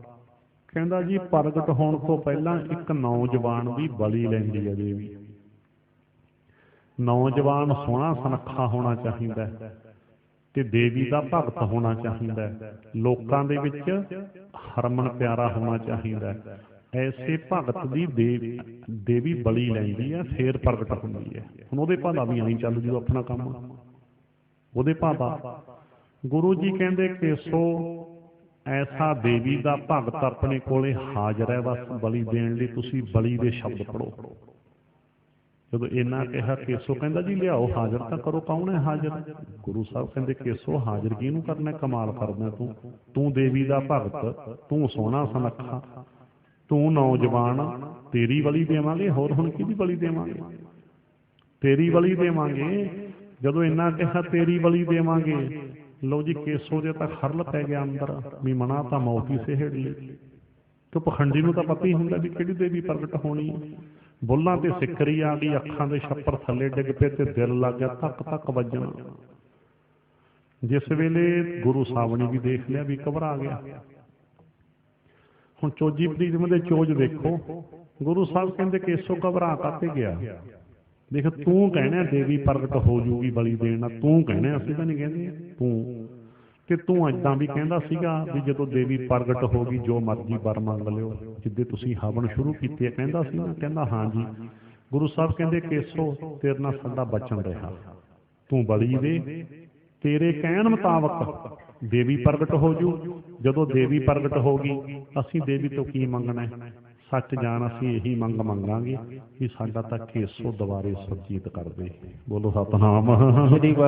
ਤੈਨੂੰ ਅਸੀਂ ਦੁਬਾਰੇ ਸਰਜੀਤ ਕਰਾ ਲਾਂਗੇ ਦੇਵੀ ਤੋਂ, ਤੂੰ ਘਬਰਾਉਣਾ ਕਾਹਤੇ? ਤੂੰ ਬਲੀ ਤਾਂ ਦੇ। ਹੁਣ ਉਹਨੂੰ ਤਾਂ ਪਤਾ ਸੀ ਵੀ ਮਨਾ ਮੱਚ ਕੇ ਮਰ ਜਾਵਾਂਗੇ, ਕਿਹੜੀ ਦੇਵੀ ਪ੍ਰਗਟ ਹੋਣੀ ਹੈ। ਕਿਹਨੇ ਜਿਉਂਦੇ ਤੋਂ ਪਖੰਡੀ ਨੂੰ ਤਾਂ ਪਤਾ ਹੀ ਸੀ, ਪਰ ਗੁਰੂ ਨੇ ਫਸਾ ਲਿਆ ਨਾ, ਫਸਾ ਲਏ। ਕਹਿੰਦਾ ਕੋਈ, ਗੁਰੂ ਸਾਹਿਬ ਜੀ ਕਹਿੰਦੇ ਕੋਈ ਗੱਲ ਨਹੀਂ, ਤੂੰ ਘਬਰਾਉਂਦਾ ਕਾਹਤੇ? ਤੂੰ ਬਲੀ ਦੇ, ਬਸ ਤੇਰੀ ਬਲੀ ਦੇਣ ਤੋਂ ਬਾਅਦ ਦੇਵੀ ਪ੍ਰਗਟ ਹੋ ਜੂ, ਅਸੀਂ ਉਹਨੂੰ ਕਹਿ ਦਿਆਂਗੇ ਸਾਡਾ ਤਾਂ ਕੇਸੋ ਰਾਮ ਹੀ ਦੁਬਾਰੇ ਸੁਰਜੀਤ ਕਰ ਦੇ, ਤੈਨੂੰ ਦੁਬਾਰੇ ਜਿਉਂਦਾ ਕਰਾ ਲਾਂਗੇ ਅਸੀਂ ਦੇਵੀ, ਤੂੰ ਗੱਲ ਕੀ ਹੈ। ਲਓ ਜੀ, ਹੁਣ ਕੋਈ ਰਾਹ ਨਾ ਰਿਹਾ ਨਿਕਲਣ ਦਾ। ਪਤਾ ਕੀ ਕਹਿੰਦਾ, ਕਹਿੰਦਾ ਜੀ ਬਲੀ ਦੇਣ ਤੋਂ ਪਹਿਲਾਂ ਨਾ ਇਸ਼ਨਾਨ ਕਰਕੇ ਨਾ ਅਣਲੱਗ ਧੋਤੇ ਵਸਤਰ ਪਾਉਣੇ ਹੁੰਦੇ ਆ। ਚਲੋ ਮੈਂ ਇਸ਼ਨਾਨ ਕਰਕੇ ਨਾ ਅਣਲੱਗ ਵਸਤਰ ਪਾ ਕੇ ਆਉਣਾ। ਗੁਰੂ ਸਾਹਿਬ ਜੀ ਨੂੰ ਪਤਾ ਸੀ ਵੀ ਇਸ ਬਹਾਨੇ ਭੱਜੂਆ ਇਹ, ਜਾਣਦੇ ਸੀ, ਪਰ ਹੁਣ ਪਖੰਡੀ ਭਜਾਉਣੇ ਸੀ, ਹੋਰ ਮਚਾਉਣੇ ਥੋੜਾ ਸੀ। ਬੋਲੋ ਸਤਿਨਾਮ। ਹੋਰ ਕੀ ਕਰਨਾ ਸੀ ਹੁਣ। ਜਦੋਂ ਕਿਹਾ, ਕਹਿੰਦਾ ਜੀ ਮੈਂ ਇਸ਼ਨਾਨ ਕਰਕੇ ਨਾ ਅਣਲੱਗ ਕੱਪੜੇ ਪਾ ਕੇ ਆਇਆ। ਫਿਰ ਕੀ ਹੋਇਆ, ਕੇਸੋ ਨਾ ਇਸ਼ਨਾਨ ਕਰਨ ਦੇ ਬਹਾਨੇ ਪਹਾੜੀ ਤੋਂ ਥੱਲੇ ਨੂੰ ਬਿਨਾਂ ਬ੍ਰੇਕ ਹੀ ਭੱਜ ਗਿਆ। ਬੋਲੋ ਸਤਿਨਾਮ। ਬ੍ਰੇਕ ਨਹੀਂ ਲਾਏ ਰਾਹ ਚ ਵਿੱਚ, ਬਿਨਾਂ ਬ੍ਰੇਕ ਹੀ ਭੱਜ ਗਿਆ। ਜਿਸ ਵੇਲੇ ਲਓ ਜੀ ਕੇਸੋ ਤਾਂ ਭੱਜ ਗਿਆ, ਤੇ ਜਦੋਂ ਲੰਘ ਗਿਆ ਨਾ ਘੰਟਾ ਕੁ, ਹੁਣ ਕਾਲੀਦਾਸ ਦਾ ਦਿਲ ਧੜਕੇ, ਕਿ ਉਹਨੂੰ ਤਾਂ ਪਤਾ ਹੀ ਸੀਗਾ ਵੀ ਉਹ ਤਾਂ ਛੜਾ ਗਿਆ, ਕਿਹੜਾ ਨਹਾ ਕੇ ਆਊਗਾ, ਕਿਹੜੇ ਕੱਪੜੇ ਪਾ ਕੇ ਆਊ। ਹੁਣ ਕਾਲੀਦਾਸ ਦਾ ਦਿਲ ਧੜਕੇ ਵੀ ਮਨਾ ਹੁਣ ਤੇਰੀ ਬਲੀ ਦੇਣਗੇ। ਕਾਲੀਦਾਸ ਦਾ ਦਸ਼ਮੇਸ਼ ਪਿਤਾ ਜੀ ਘੰਟੇ ਕੁ ਬਾਅਦ ਕਹਿੰਦੇ, ਕਾਲੀਦਾਸ ਤੇਰਾ ਸਾਥੀ ਕੇਸੋ ਰਾਮ ਆਏ ਨਹੀਂ, ਨਹਾਉਣ ਤੇ ਵਾਲਾ ਟਾਈਮ ਲਾਤਾ, ਕੱਪੜੇ ਬਦਲਣ ਤੇ ਜ਼ਿਆਦਾ ਹੀ ਟਾਈਮ ਲਾਤਾ ਕੁਛ। ਕਾਲੀਦਾਸ ਕਹਿੰਦਾ ਜੀ ਮੈਂ ਪਤਾ ਲਿਆਉਣਾ। ਬੋਲੋ ਸਤਿਨਾਮ। ਕਹਿੰਦਾ ਜੀ ਮੈਂ ਪਤਾ ਲੈ ਆਉਂਦਾ ਹਾਂ। ਗੁਰੂ ਸਾਹਿਬ ਨੂੰ ਪਤਾ ਸੀ ਵੀ ਹੁਣ ਇਹਨੇ ਵੀ ਇਸ ਭਲਾਵੇਂ ਭੱਜਣਾ ਹੈ। ਲਓ ਜੀ ਕਾਲੀਦਾਸ ਕੇਸੋ ਰਾਮ ਦਾ ਪਤਾ ਲੈਣ ਦੇ ਭਲਾਵੇਂ ਭੱਜ ਗਿਆ। ਜਦੋਂ ਦੋਵੇਂ ਬਾਹਮਣ ਭੱਜ ਗਏ ਨਾ, ਕਾਲੀਦਾਸ ਤੇ ਕੇਸੋ ਰਾਮ, ਗੁਰੂ ਸਾਹਿਬ ਜੀ ਵੀਰ ਆਏ, ਕਹਿੰਦੇ ਕਿੱਥੇ ਇਹਨਾਂ ਪਖੰਡੀਆਂ ਨੇ ਪਖੰਡ ਸ਼ੁਰੂ ਕੀਤਾ। ਆ ਜਿਹੜਾ ਬਚਦਾ ਨਾ ਬਾਕੀ ਦਾ ਪਿਆ ਸਾਰਾ ਕੁਝ ਜਾ ਆ ਧੂਫਾਂ ਧਾਫਾਂ ਜੀਆਂ ਦੇ ਘਿਓ ਕਿਵੇਂ ਖਰਾਬ ਕਰ ਛੱਡੇ ਵਿੱਚੇ ਲਾ ਕੇ ਧੂਫਾਂ। ਅੱਛਾ, ਜਿਹੜਾ ਕੁਛ ਬਚਦਾ ਪਿਆ ਨਾ, ਇਹੋ ਕੰਮ ਦਾ ਤਾਂ ਰਿਹਾ ਨਹੀਂ, ਸਿੱਟ ਦੋ ਵਿੱਚ ਹੀ ਸਾਰੇ ਸਿੱਟੋ ਵਿੱਚ ਨੂੰ। ਉਹ ਜਿਸ ਵੇਲੇ ਬਚਦੀ ਸਮੱਗਰੀ ਸੁਟਾਈ ਨਾ ਗੁਰੂ ਸਾਹਿਬ ਜੀ ਨੇ, ਉਹ ਕੁੰਡ ਦੇ ਵਿੱਚ ਇੱਕਦਮ ਲਾਟ ਉੱਠੀ। ਉਹ ਜ਼ਿਆਦਾ ਸੀ ਨਾ ਸਮੱਗਰੀ, ਇੱਕਦਮ ਤੋਂ ਉੱਠੀ। ਉਹ ਜਿਹੜੇ ਉੱਥੇ ਅੰਧ ਵਿਸ਼ਵਾਸੀ ਲੋਕ ਆਉਂਦੇ ਹੁੰਦੇ ਸੀ ਵੇਖਣ ਵੀ ਦੇਵੀ ਪ੍ਰਗਟ ਹੋਊ, ਉਹ ਜਦੋਂ ਗੁਰੂ ਜੀ ਨੇ ਬਚਦੀ ਸਮੱਗਰੀ ਸੁਟਾਈ, ਲਾਟ ਉੱਠੀ, ਉਦੋਂ ਅੰਧ ਵਿਸ਼ਵਾਸੀ ਲੋਕਾਂ ਨੇ ਰੌਲਾ ਪਾਤਾ, ਪ੍ਰਗਟ ਹੋ ਗਈ ਓਏ, ਉਹ ਦੇਖੋ ਕਿੱਡੀ ਲਾਟ ਉੱਠੀ ਓਏ, ਪ੍ਰਗਟ ਹੋ ਗਈ ਓਏ। ਪ੍ਰਗਟ ਕੋਈ ਨਹੀਂ ਹੋਈ ਸੀ। ਉਹ ਤਾਂ ਜਦੋਂ ਕੇਸੋ ਦਾਸ ਤੇ ਕਾਲੀਦਾਸ ਭੱਜ ਗਏ, ਬਚਦੀ ਸਮੱਗਰੀ ਸੁਟਾਈ ਸੀ, ਉਹਦੀ ਲਾਟ ਉੱਠੀ ਸੀ। ਬੋਲੋ ਸਤਿਨਾਮ। ਉਹਦੀ ਲਾਟ ਉੱਠੀ ਸੀ। ਪਖੰਡ ਦਾ ਪਰਦਾਫਾਸ਼ ਕੀਤਾ ਸੀ। ਉਦੋਂ ਤੋਂ ਜਾਨੀ ਕਿ ਕਈ ਲੋਕਾਂ ਦੇ ਵਿੱਚ ਇਹ ਖਿਆਲ ਜਿਹਾ ਬਣਿਆ ਰਿਹਾ ਵੀ ਪ੍ਰਗਟ ਹੋਈ ਹੈ, ਅਸੀਂ ਆਪ ਦੇਖੀ ਆ, ਵੱਡੀ ਲਾਟ ਉੱਠ ਕੇ ਪ੍ਰਗਟ ਹੋਈ ਹੈ। ਉਹ ਜਾਨੀ ਕਿ ਵਿੱਚ ਏਦਾਂ ਪ੍ਰਚਲਿਤ ਅੱਗੇ ਦੀ ਅੱਗੇ, ਜਾਨੀ ਕਿ ਤੁਹਾਨੂੰ ਪਤਾ ਅਫਵਾਹ ਅੱਗੇ ਦੀ ਅੱਗੇ ਫੈਲ ਜਾਂਦੀ ਹੈ। ਏਦਾਂ ਕਈ ਲੋਕਾਂ 'ਚ ਇਹ ਖਿਆਲ ਚੱਲ ਰਿਹਾ ਸੀ ਵੀ ਦੇਵੀ ਪ੍ਰਗਟ ਕੀਤੀ ਹੈ ਗੁਰੂ ਜੀ ਨੇ, ਜਦ ਕਿ ਦੇਵੀ ਪ੍ਰਗਟ ਨਹੀਂ, ਦੇਵੀ ਨੂੰ ਪ੍ਰਗਟ ਕਰਨ ਵਾਲਿਆਂ ਨੂੰ ਭਜਾ ਕੇ ਗੁਰੂ ਜੀ ਨੇ ਪਖੰਡ ਦਾ ਪਰਦਾਫਾਸ਼ ਕਰਤਾ ਵੀ ਦੇਵੀ ਤਾਂ ਉਦੋਂ ਤਾਂ ਪ੍ਰਗਟ ਕੀ ਹੋਣੀ ਹੈ। ਦੇਵੀ ਤਾਂ ਜਦੋਂ ਮੰਦਿਰ ਢਾਉਂਦੇ ਸੀ, ਮੂਰਤੀਆਂ ਤੋੜਦੇ ਸੀ, ਦੇਵੀ ਤਾਂ 33 ਕਰੋੜ ਦੇਵਤਾ ਕਹਿੰਦੇ ਆ ਨਾ, 33 ਕਰੋੜ 'ਚੋਂ ਇੱਕ ਵੀ ਆਪਣੀ ਬਲੀ ਦੇਣ ਨਹੀਂ ਆਇਆ। 9ਵੇਂ ਪਾਤਸ਼ਾਹ ਨੇ ਆਪਣੀ ਕੁਰਬਾਨੀ ਦੇ ਕੇ ਇਹ ਜਬਰ ਜ਼ੁਲਮ ਦੇ ਖਿਲਾਫ ਇਸ ਨੂੰ ਰੋਕਿਆ, ਪਰ ਇਹਨਾਂ 33 ਕਰੋੜ ਦੇ ਵਿੱਚੋਂ ਇੱਕ ਵੀ ਨਹੀਂ ਪ੍ਰਗਟ ਹੋਇਆ। ਬੋਲੋ ਸਤਿਨਾਮ। ਕਹਿਣਾ ਪੈਂਦਾ, ਇੱਕ ਵੀ ਨਹੀਂ। ਕਿਹੜਾ ਘਟਦੇ ਸੀ, ਇੱਕ ਦੋ ਤਾਂ ਆ ਜਾਂਦੇ। 33 ਕਰੋੜ ਕਹੀ ਜਾਂਦੇ ਨੇ, ਇੱਕ ਦੋ ਆ ਜਾਂਦੇ, ਕੀ ਘਟਦੇ ਸੀ, ਤਾਂ ਗਿਣਤੀ ਘਟਦੇ ਸੀ, ਕੋਈ ਦੋ ਚਾਰ ਆ ਜਾਂਦੇ। 33 ਕਰੋੜ ਚੋਂ ਇੱਕ ਵੀ ਨਹੀਂ ਆਇਆ, ਇੱਕ ਵੀ। ਚਲੋ ਅੱਜ ਆਪਣਾ ਵਿਸ਼ਾ ਨਹੀਂ, 9ਵੇਂ ਪਾਤਸ਼ਾਹ ਜੀ ਨੇ ਜਬਰ ਜ਼ੁਲਮ ਧੱਕੇ ਦੇ ਖਿਲਾਫ ਸ਼ਹੀਦੀ ਦਿੱਤੀ ਨਾ, ਚਲੋ ਉਹ ਵੱਖਰਾ ਵਿਸ਼ਾ ਹੈ। ਤਾਂ ਤੇ ਗੱਲ ਚੱਲੀ ਸੀ ਇੱਦਾਂ ਕਿ ਉਹ ਜਿਹੜੇ ਲੋਕ 1699 ਦੀ ਵਿਸਾਖੀ ਤੇ ਜਦੋਂ ਖਿਸਕ ਗਏ ਨਾ, ਉਦੋਂ ਉਹ ਕੱਚੇ ਲੋਕ ਗੱਲਾਂ ਕਰਦੇ ਸੀ, ਕਹਿੰਦੇ ਤਾਂ ਸਿਰ ਮੰਗੀ ਜਾਂਦੇ ਨੇ, ਸਿੱਖਾਂ ਨੂੰ ਵੱਢੀ ਜਾਂਦੇ ਹੈ, ਇਹ ਤਾਂ ਦੇਵੀ ਪ੍ਰਗਟ ਜਿਹੜੀ ਕੀਤੀ ਸੀ ਉਹ ਦੇਵੀ ਇਹਨਾਂ ਨੂੰ ਪੁੱਠੀ ਪੈ ਗਈ ਲੱਗਦੀ ਹੈ। ਉਹ ਕੱਚੇ ਲੋਕਾਂ ਦੀਆਂ ਗੱਲਾਂ ਸੀ ਨਾ। ਤਾਂ ਤੇ ਚਲੋ ਰਹੋ ਵਿਚਾਰ। ਤੀਜੀ ਵਾਰ ਸੀਸ ਮੰਗਿਆ, ਹਿੰਮਤ ਰਾਏ ਹਾਜ਼ਰ ਹੋ ਗਿਆ। ਹਿੰਮਤ ਰਾਏ ਜਗਨਨਾਥਪੁਰੀ ਉੜੀਸਾ। ਸਿਰਫ ਜਾਨੀ ਕਿ ਦੱਸਣ ਵਾਸਤੇ ਨਾ ਵੇਰਵਾ ਦੇਣਾ ਪੈਂਦਾ। ਗੁਰੂ ਘਰ ਵਿੱਚ ਕਿਸੇ ਜਾਤ ਗੋਤ ਨੂੰ ਕੋਈ ਥਾਂ ਨਹੀਂ, ਹੰਕਾਰ ਨੂੰ। ਪਹਿਲਾਂ ਤਾਂ ਸਿਰਫ ਇਤਿਹਾਸ ਸੁਣਾਉਂਦੇ, ਥੋੜਾ ਕਿਉਂਕਿ ਇੱਥੇ ਇਦਾਂ ਦੀ ਵੰਡ ਪਾਈ ਹੋਈ ਸੀ ਨਾ ਇਸ ਸਮਾਜ ਦੇ ਪੁਜਾਰੀਆਂ ਨੇ, ਫਿਰ ਉਹ ਵੇਰਵਾ ਦੇਣ ਵਾਸਤੇ ਜਾਨੀ ਕਿ ਜਾਣਕਾਰੀ ਦੇਣ ਵਾਸਤੇ ਕਹਿਣਾ ਪੈਂਦਾ ਹੈ ਵੀ ਹਿੰਮਤ ਰਾਏ ਝਿਉਰਾਂ ਦੇ ਘਰ ਦਾ ਜਨਮ, ਤੇ ਆ ਕੇ ਹਾਜ਼ਰ ਹੋਇਆ। ਚੌਥੀ ਵਾਰ ਸੀਸ ਮੰਗਿਆ, ਮੋਹਕਮ ਚੰਦ ਛੀਂਬਿਆਂ ਦੇ ਘਰ ਦਾ ਜਨਮ ਆ ਕੇ ਹਾਜ਼ਰ ਹੋਇਆ। 5ਵੀਂ ਵਾਰ ਸੀਸ ਮੰਗਿਆ। ਸਾਹਿਬ ਰਾਮ ਬਿਦਰ ਸਾਹਿਬ, ਨਾਨਕ ਝੀਰਾ ਗੁਰਦੁਆਰਾ ਸਾਹਿਬ ਵੀ ਬਣੇ, ਦਰਸ਼ਨ ਕੀਤੇ ਹੋਣਗੇ। ਬਿਦਰ ਸ਼ਹਿਰ, ਇੱਥੋਂ ਦੇ ਰਹਿਣ ਵਾਲਾ ਸਾਹਿਬ ਰਾਮ, ਨਾਈਆਂ ਦੇ ਘਰ ਦਾ ਜਨਮ, ਹਾਜ਼ਰ ਹੋਇਆ। ਏਦਾਂ ਜਿਸ ਵੇਲੇ ਗੁਰੂ ਜੀ ਨੇ 5 ਵਾਰ ਸੀਸ ਮੰਗਿਆ, ਸੀਸ ਦੇਣ ਵਾਸਤੇ ਹੋਰ ਵੀ ਬੜੇ ਤਿਆਰ ਸੀ, ਪਰ 6ਵੀਂ ਵਾਰ ਗੁਰੂ ਨੇ ਸੀਸ ਮੰਗੇ ਹੀ ਨਹੀਂ। ਬੋਲੋ ਸਤਨਾਮ ਸ੍ਰੀ ਵਾਹਿਗੁਰੂ। ਉਹ ਮੰਗੇ ਹੀ ਨਹੀਂ ਜਾਂਦੇ। ਚਲੋ ਜਿਸ ਵੇਲੇ ਏਦਾਂ, ਫਿਰ ਉਸ ਤੋਂ ਬਾਅਦ ਕਾਫੀ ਦੇਰ ਚੁੱਪ ਛਾਈ ਰਹੀ, ਸਟੇਜ ਤੇ ਵੀ ਯਾਨੀ ਕਿ ਸੁਣ ਰਹੀ। ਕਾਫੀ ਦੇਰ ਦੇ ਬਾਅਦ ਗੁਰੂ ਸਾਹਿਬ ਜੀ ਪੰਜਾਂ ਨੂੰ ਸਜਾ ਕੇ ਸਟੇਜ ਤੇ ਲੈ ਆਏ। ਜੋ ਸਟੇਜ ਤੇ ਲੈ ਆਏ, ਇੱਕੋ ਜਿਹੇ ਬਾਣੇ ਪਾਏ ਹੋਏ ਹੈ ਸਟੇਜ ਤੇ ਆ ਕੇ ਜਦੋਂ ਲੈ ਆਏ ਪੰਜਾਂ ਨੂੰ, ਤੇ ਸਾਰੇ ਦੇਖਣ ਹੈਰਾਨ ਹੋਏ। ਹੈਰਾਨ ਹੋਣ ਸਾਰੇ ਵੀ, ਹੈ ਕੀ ਗੱਲ। ਇੱਥੇ ਇੱਕ ਨੁਕਤਾ ਕਹਿ ਦਿਆਂ, ਜਿਸ ਨੁਕਤੇ ਤੇ ਜਾਨੀ ਕਿ ਬੜਾ ਜ਼ੋਰ ਲੱਗਦਾ ਕਈਆਂ ਦਾ। ਪਹਿਲਾਂ ਵੀ ਪਿਛਲੀ ਵਾਰ ਵੀ ਇੱਥੇ ਦੀਵਾਨ ਸੀ, ਤੁਹਾਡੇ ਪਤਾ ਇਤਿਹਾਸ ਸੁਣਾਇਆ ਸੀ। ਬਹੁਤੇ ਕੀ ਹੈ ਜੀ, ਤੰਬੂ 'ਚ ਕੀ ਹੋਇਆ, ਇਹ ਗੱਲ ਪੁੱਛਦੇ ਰਹਿੰਦੇ ਆ। ਤੰਬੂ 'ਚ ਕੀ ਹੋਇਆ? ਪਹਿਲੀ ਗੱਲ ਤਾਂ ਇਹ ਹੈ, ਤੰਬੂ ਵਿੱਚ ਕੀ ਹੋਇਆ ਗੁਰੂ ਜਾਣੇ ਤੇ ਜਾਂ ਉਹ 5 ਪਿਆਰੇ ਜਾਣਨ। ਬੋਲੋ ਸਤਨਾਮ ਸ੍ਰੀ ਵਾਹਿਗੁਰੂ। ਨੰਬਰ 2 ਦੇ ਉੱਤੇ ਗੁਰੂ ਜੀ ਦੀ ਇੱਛਾ ਇਸ ਕੌਤਕ ਨੂੰ ਗੁਪਤ ਰੱਖਣ ਦੀ ਹੈ। ਤੇ ਫਿਰ ਆਪਾਂ ਗੁਰੂ ਕੇ ਸਿੱਖ ਹਾਂ ਤਾਂ ਗੁਰੂ ਦੀ ਇੱਛਾ ਦਾ ਸਤਿਕਾਰ ਕਰੋ। ਆਪਾਂ ਤੰਬੂ ਜ਼ਰੂਰੀ ਪਾੜਨਾ। ਬੋਲੋ ਸਤਨਾਮ ਸ੍ਰੀ ਵਾਹਿਗੁਰੂ। ਤੰਬੂ ਨੂੰ ਕਾਹਦੇ ਪਾੜਨ ਨੂੰ ਪਤਾ ਨਹੀਂ, ਕਾਹਦੇ ਕਈ ਵਿਦਵਾਨ ਵੀ ਤੰਬੂ ਪਾੜਦੇ ਫਿਰਦੇ ਆ। ਉਹ ਤੰਬੂ ਜ਼ਰੂਰੀ ਪਾੜਨਾ ਹੈ। ਗੁਰੂ ਦੀ ਇੱਛਾ ਦੇ ਵਿਪਰੀਤ ਜਾਂਦਾ ਕਦੇ ਸਿੱਖ। ਤੰਬੂ ਵਿੱਚ ਕੀ ਹੋਇਆ, ਗੁਰੂ ਜਾਣੇ ਪੰਜੇ ਸਿੰਘ ਜਾਣਨ। ਗੁਰੂ ਜੀ ਦੀ ਇੱਛਾ ਇਸ ਕੌਤਕ ਨੂੰ ਗੁਪਤ ਰੱਖਣ ਦੀ ਹੈ। ਅਸੀਂ ਇੱਛਾ ਤੋਂ ਫਿਰ ਕਈ ਉਹ ਜੀ CID ਵਾਲਾ ਐ ਕਹਿ ਗਿਆ, ਫਲਾਨਾ ਕਹਿ ਗਿਆ, ਨਾ ਕਹਿ ਗਿਆ, ਉਹਦੇ ਵਿੱਚ ਵੀ ਬੜਾ ਕੰਟਰੋਵਰਸੀ ਹੈ। ਪਰ ਆਪਾਂ ਚਲੋ ਕੋਈ ਕੁਛ ਹੋਵੇ, ਗੁਰੂ ਦੇ ਸਿੱਖ ਨੇ ਗੁਰੂ ਦੀ ਇੱਛਾ ਤੋਂ ਉਲਟ ਨਹੀਂ ਜਾਣਾ। ਦੁਬਾਰਾ ਨੋਟ ਕਰ ਲਓ, ਗੁਰੂ ਜੀ ਦੀ ਇੱਛਾ ਇਸ ਕੌਤਕ ਨੂੰ ਗੁਪਤ ਰੱਖਣ ਦੀ ਹੈ। ਆਪਾਂ ਸਤਿਗੁਰੂ ਜੀ ਦੀ ਇੱਛਾ ਦਾ ਸਤਿਕਾਰ ਕਰਨਾ। ਆਪਾਂ ਗੁਰੂ ਦੀ ਇੱਛਾ ਦੇ ਉਲਟ ਜਾ ਕੇ ਤੰਬੂ ਦੇ ਵਿੱਚ ਨਹੀਂ ਝਾਕਣਾ। ਬੋਲੋ ਸਤਨਾਮ ਸ੍ਰੀ ਵਾਹਿਗੁਰੂ। ਗੱਲ ਸਮਝਣ ਦੀ ਕੋਸ਼ਿਸ਼ ਕਰੋ। ਇੱਛਾ ਗੁਰੂ ਦੀ ਗੁਪਤ ਰੱਖਣ ਦੀ ਦਾ ਹੋਰ ਸਬੂਤ ਦੇਵਾਂ। ਪੰਜੇ ਜਦੋਂ ਆਏ, ਹੁਣ ਦਇਆ ਸਿੰਘ ਜੀ ਨੂੰ ਬਾਦ ਸਿੰਘ ਸੱਜ ਗਏ ਨਾ। ਦਇਆ ਸਿੰਘ ਨੂੰ ਪੁੱਛਿਆ ਹੋ ਮਾਤਾ ਪਿਤਾ ਨੇ, ਪੁੱਤਕ ਤੰਬੂ 'ਚ ਕੀ ਹੋਇਆ? ਜਾਂ ਘਰ ਆ ਦਇਆ ਸਿੰਘ ਨੇ ਨਹੀਂ ਦੱਸਿਆ। ਇਹਦਾ ਮਤਲਬ ਗੁਰੂ ਦੀ ਸਖਤ ਹਦਾਇਤ ਸੀ ਵੀ ਗੁਪਤ ਰੱਖਣ। ਧਰਮ ਸਿੰਘ ਨੇ ਦੱਸਿਆ, ਬੋਲੋ ਖੜਾ ਕਰੋ। ਹਿੰਮਤ ਸਿੰਘ ਨੇ ਦੱਸਿਆ। ਮਾਂ ਪਿਓ ਨੇ ਪੁੱਛਿਆ ਹੋਊ ਵੀ ਕੀ ਹੋਇਆ ਤੰਬੂ 'ਚ? ਪੁੱਤ ਪੁੱਛ। ਅਗਲਾ ਮਾਂ ਪਿਓ ਨੂੰ ਦੱਸ ਦਿੰਦਾ, ਘਰ ਵਾਲੀ ਨੂੰ ਦੱਸ ਦਿੰਦਾ, ਬੱਚਿਆਂ ਨੂੰ ਦੱਸ ਦਿੰਦਾ। ਪੰਜੇ ਸਿੰਘ ਉਹ ਤੰਬੂ ਵਾਲਾ ਜਿਹੜਾ ਸੀ ਕੌਤਕ, ਉਹ ਭੇਦ ਆਪਣੇ ਨਾਲ ਹੀ ਲੈ ਗਏ, ਉਹ ਪ੍ਰਗਟ ਨਹੀਂ ਕੀਤਾ। ਬੋਲੋ ਸਤਨਾਮ ਸ੍ਰੀ ਵਾਹਿਗੁਰੂ। ਗੱਲ ਸਮਝੋ। ਬਾਦ ਕਾਹਦਾ? ਇਸ ਕਰਕੇ ਸਾਨੂੰ ਫੋਕੇ ਅੰਦਾਜ਼ੇ ਲਾਉਣ ਦੀ ਕੀ ਲੋੜ ਪਈ? ਭਈਆ ਬਾਹਰਲੇ ਪਾਸਿਓਂ ਆਵਾਜ਼ਾਂ ਫੇਰ ਸ਼ੁਰੂ ਹੋ ਗਈਆਂ। ਤੁਹਾਡਾ ਅੱਜ ਕੰਟਰੋਲ ਨਹੀਂ ਕੋਈ। ਮੈਨੂੰ ਹੁਣ ਬੋਲ ਕੇ ਕਹਿਣਾ ਪੈ ਗਿਆ, ਬਾਹਰੋਂ ਕੌਣ ਬੋਲਦੇ ਨੇ, ਇਹਨਾਂ ਤੇ ਸਖਤੀ ਕਰੋ। ਟੈਂਟ ਦੇ ਬਾਹਰਲੇ ਪਾਸੇ ਕੌਣ ਬੋਲਦੇ ਆ? ਇੱਕ ਦੋ ਸੇਵਾਦਾਰ ਵਗ ਜਾਓ, ਜ਼ਿਆਦਾ ਵੀ ਨਾ ਜਾਓ।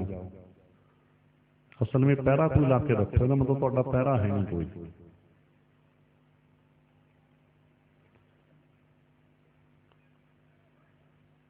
ਏਦਾਂ ਨਹੀਂ ਹੋਏ ਨਾਲ ਉੱਥੇ ਜਾ ਕੇ ਪਹਿਰਾ ਲਾਓ, ਕੋਈ ਨੂੰ ਢੰਗ ਤਰੀਕੇ ਨਾਲ ਚੁੱਪ ਕਰਾਓ। ਓਨਾ ਹੀ ਰੌਲਾ ਤੁਸੀਂ ਪਾਉਣ ਲੱਗ ਜਿਹਨੂੰ ਦੂਰੋਂ ਹੀ ਲੱਗ ਜਾਣੋ ਕਰਨ ਹੋਏ।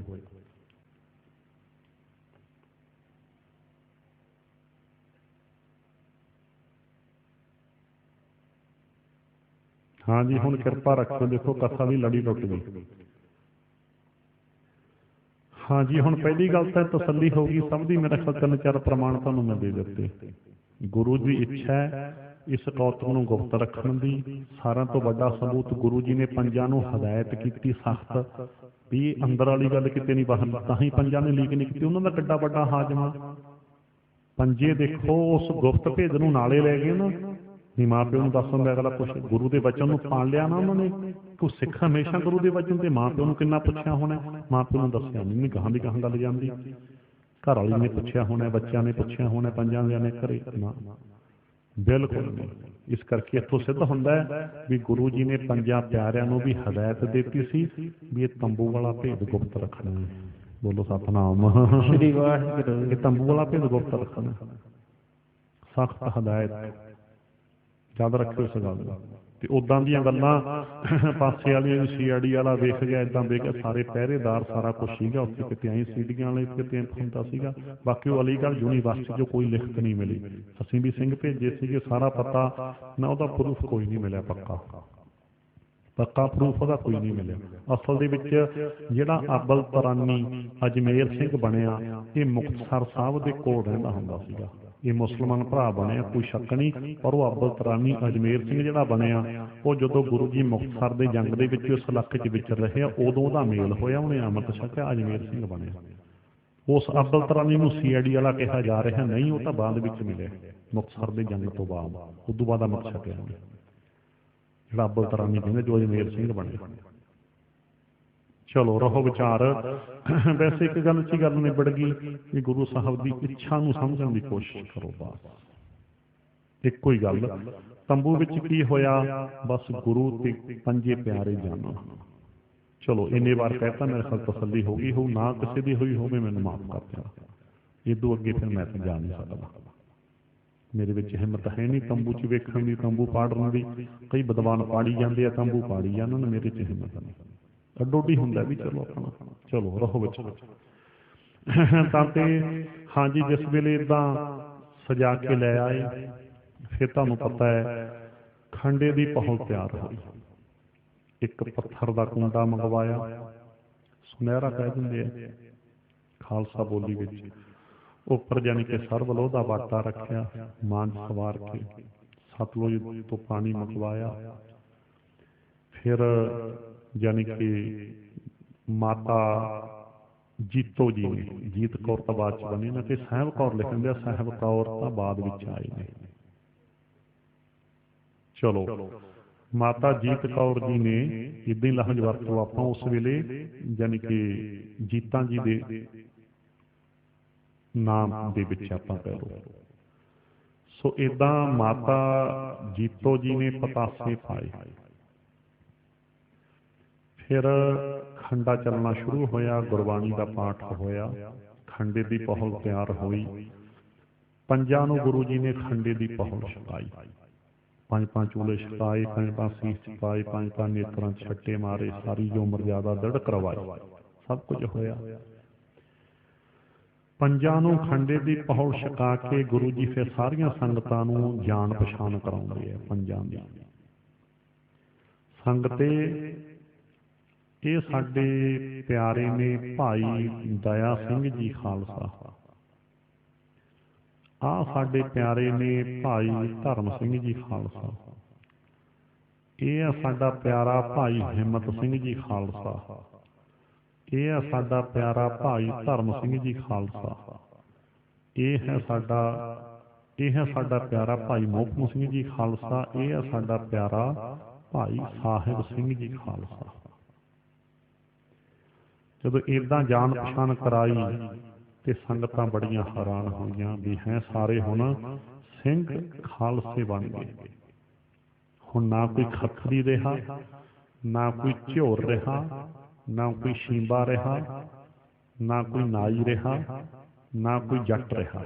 ਪਹਿਲਾਂ ਦਇਆ ਰਾਮ ਖੱਤਰੀਆਂ ਦੇ ਘਰ ਦਾ ਜਨਮ, ਧਰਮਦਾਸ ਜ਼ਿਮੀਂਦਾਰ ਕਿਸਾਨਾਂ ਦੇ ਘਰ ਦਾ ਜਨਮ, ਦਿੱਲੀ ਦੇ ਰਹਿਣ ਵਾਲਾ।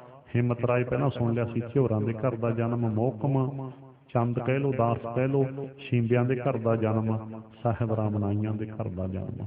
ਪਰ ਖੰਡੇ ਦੀ ਪਹੁਲ ਛਕ ਕੇ ਕੀ ਬਣ ਗਏ ਸਾਰੇ? ਸਿੰਘ ਖਾਲਸੇ। ਕੀ ਆਪਾਂ ਬਣ ਗਏ?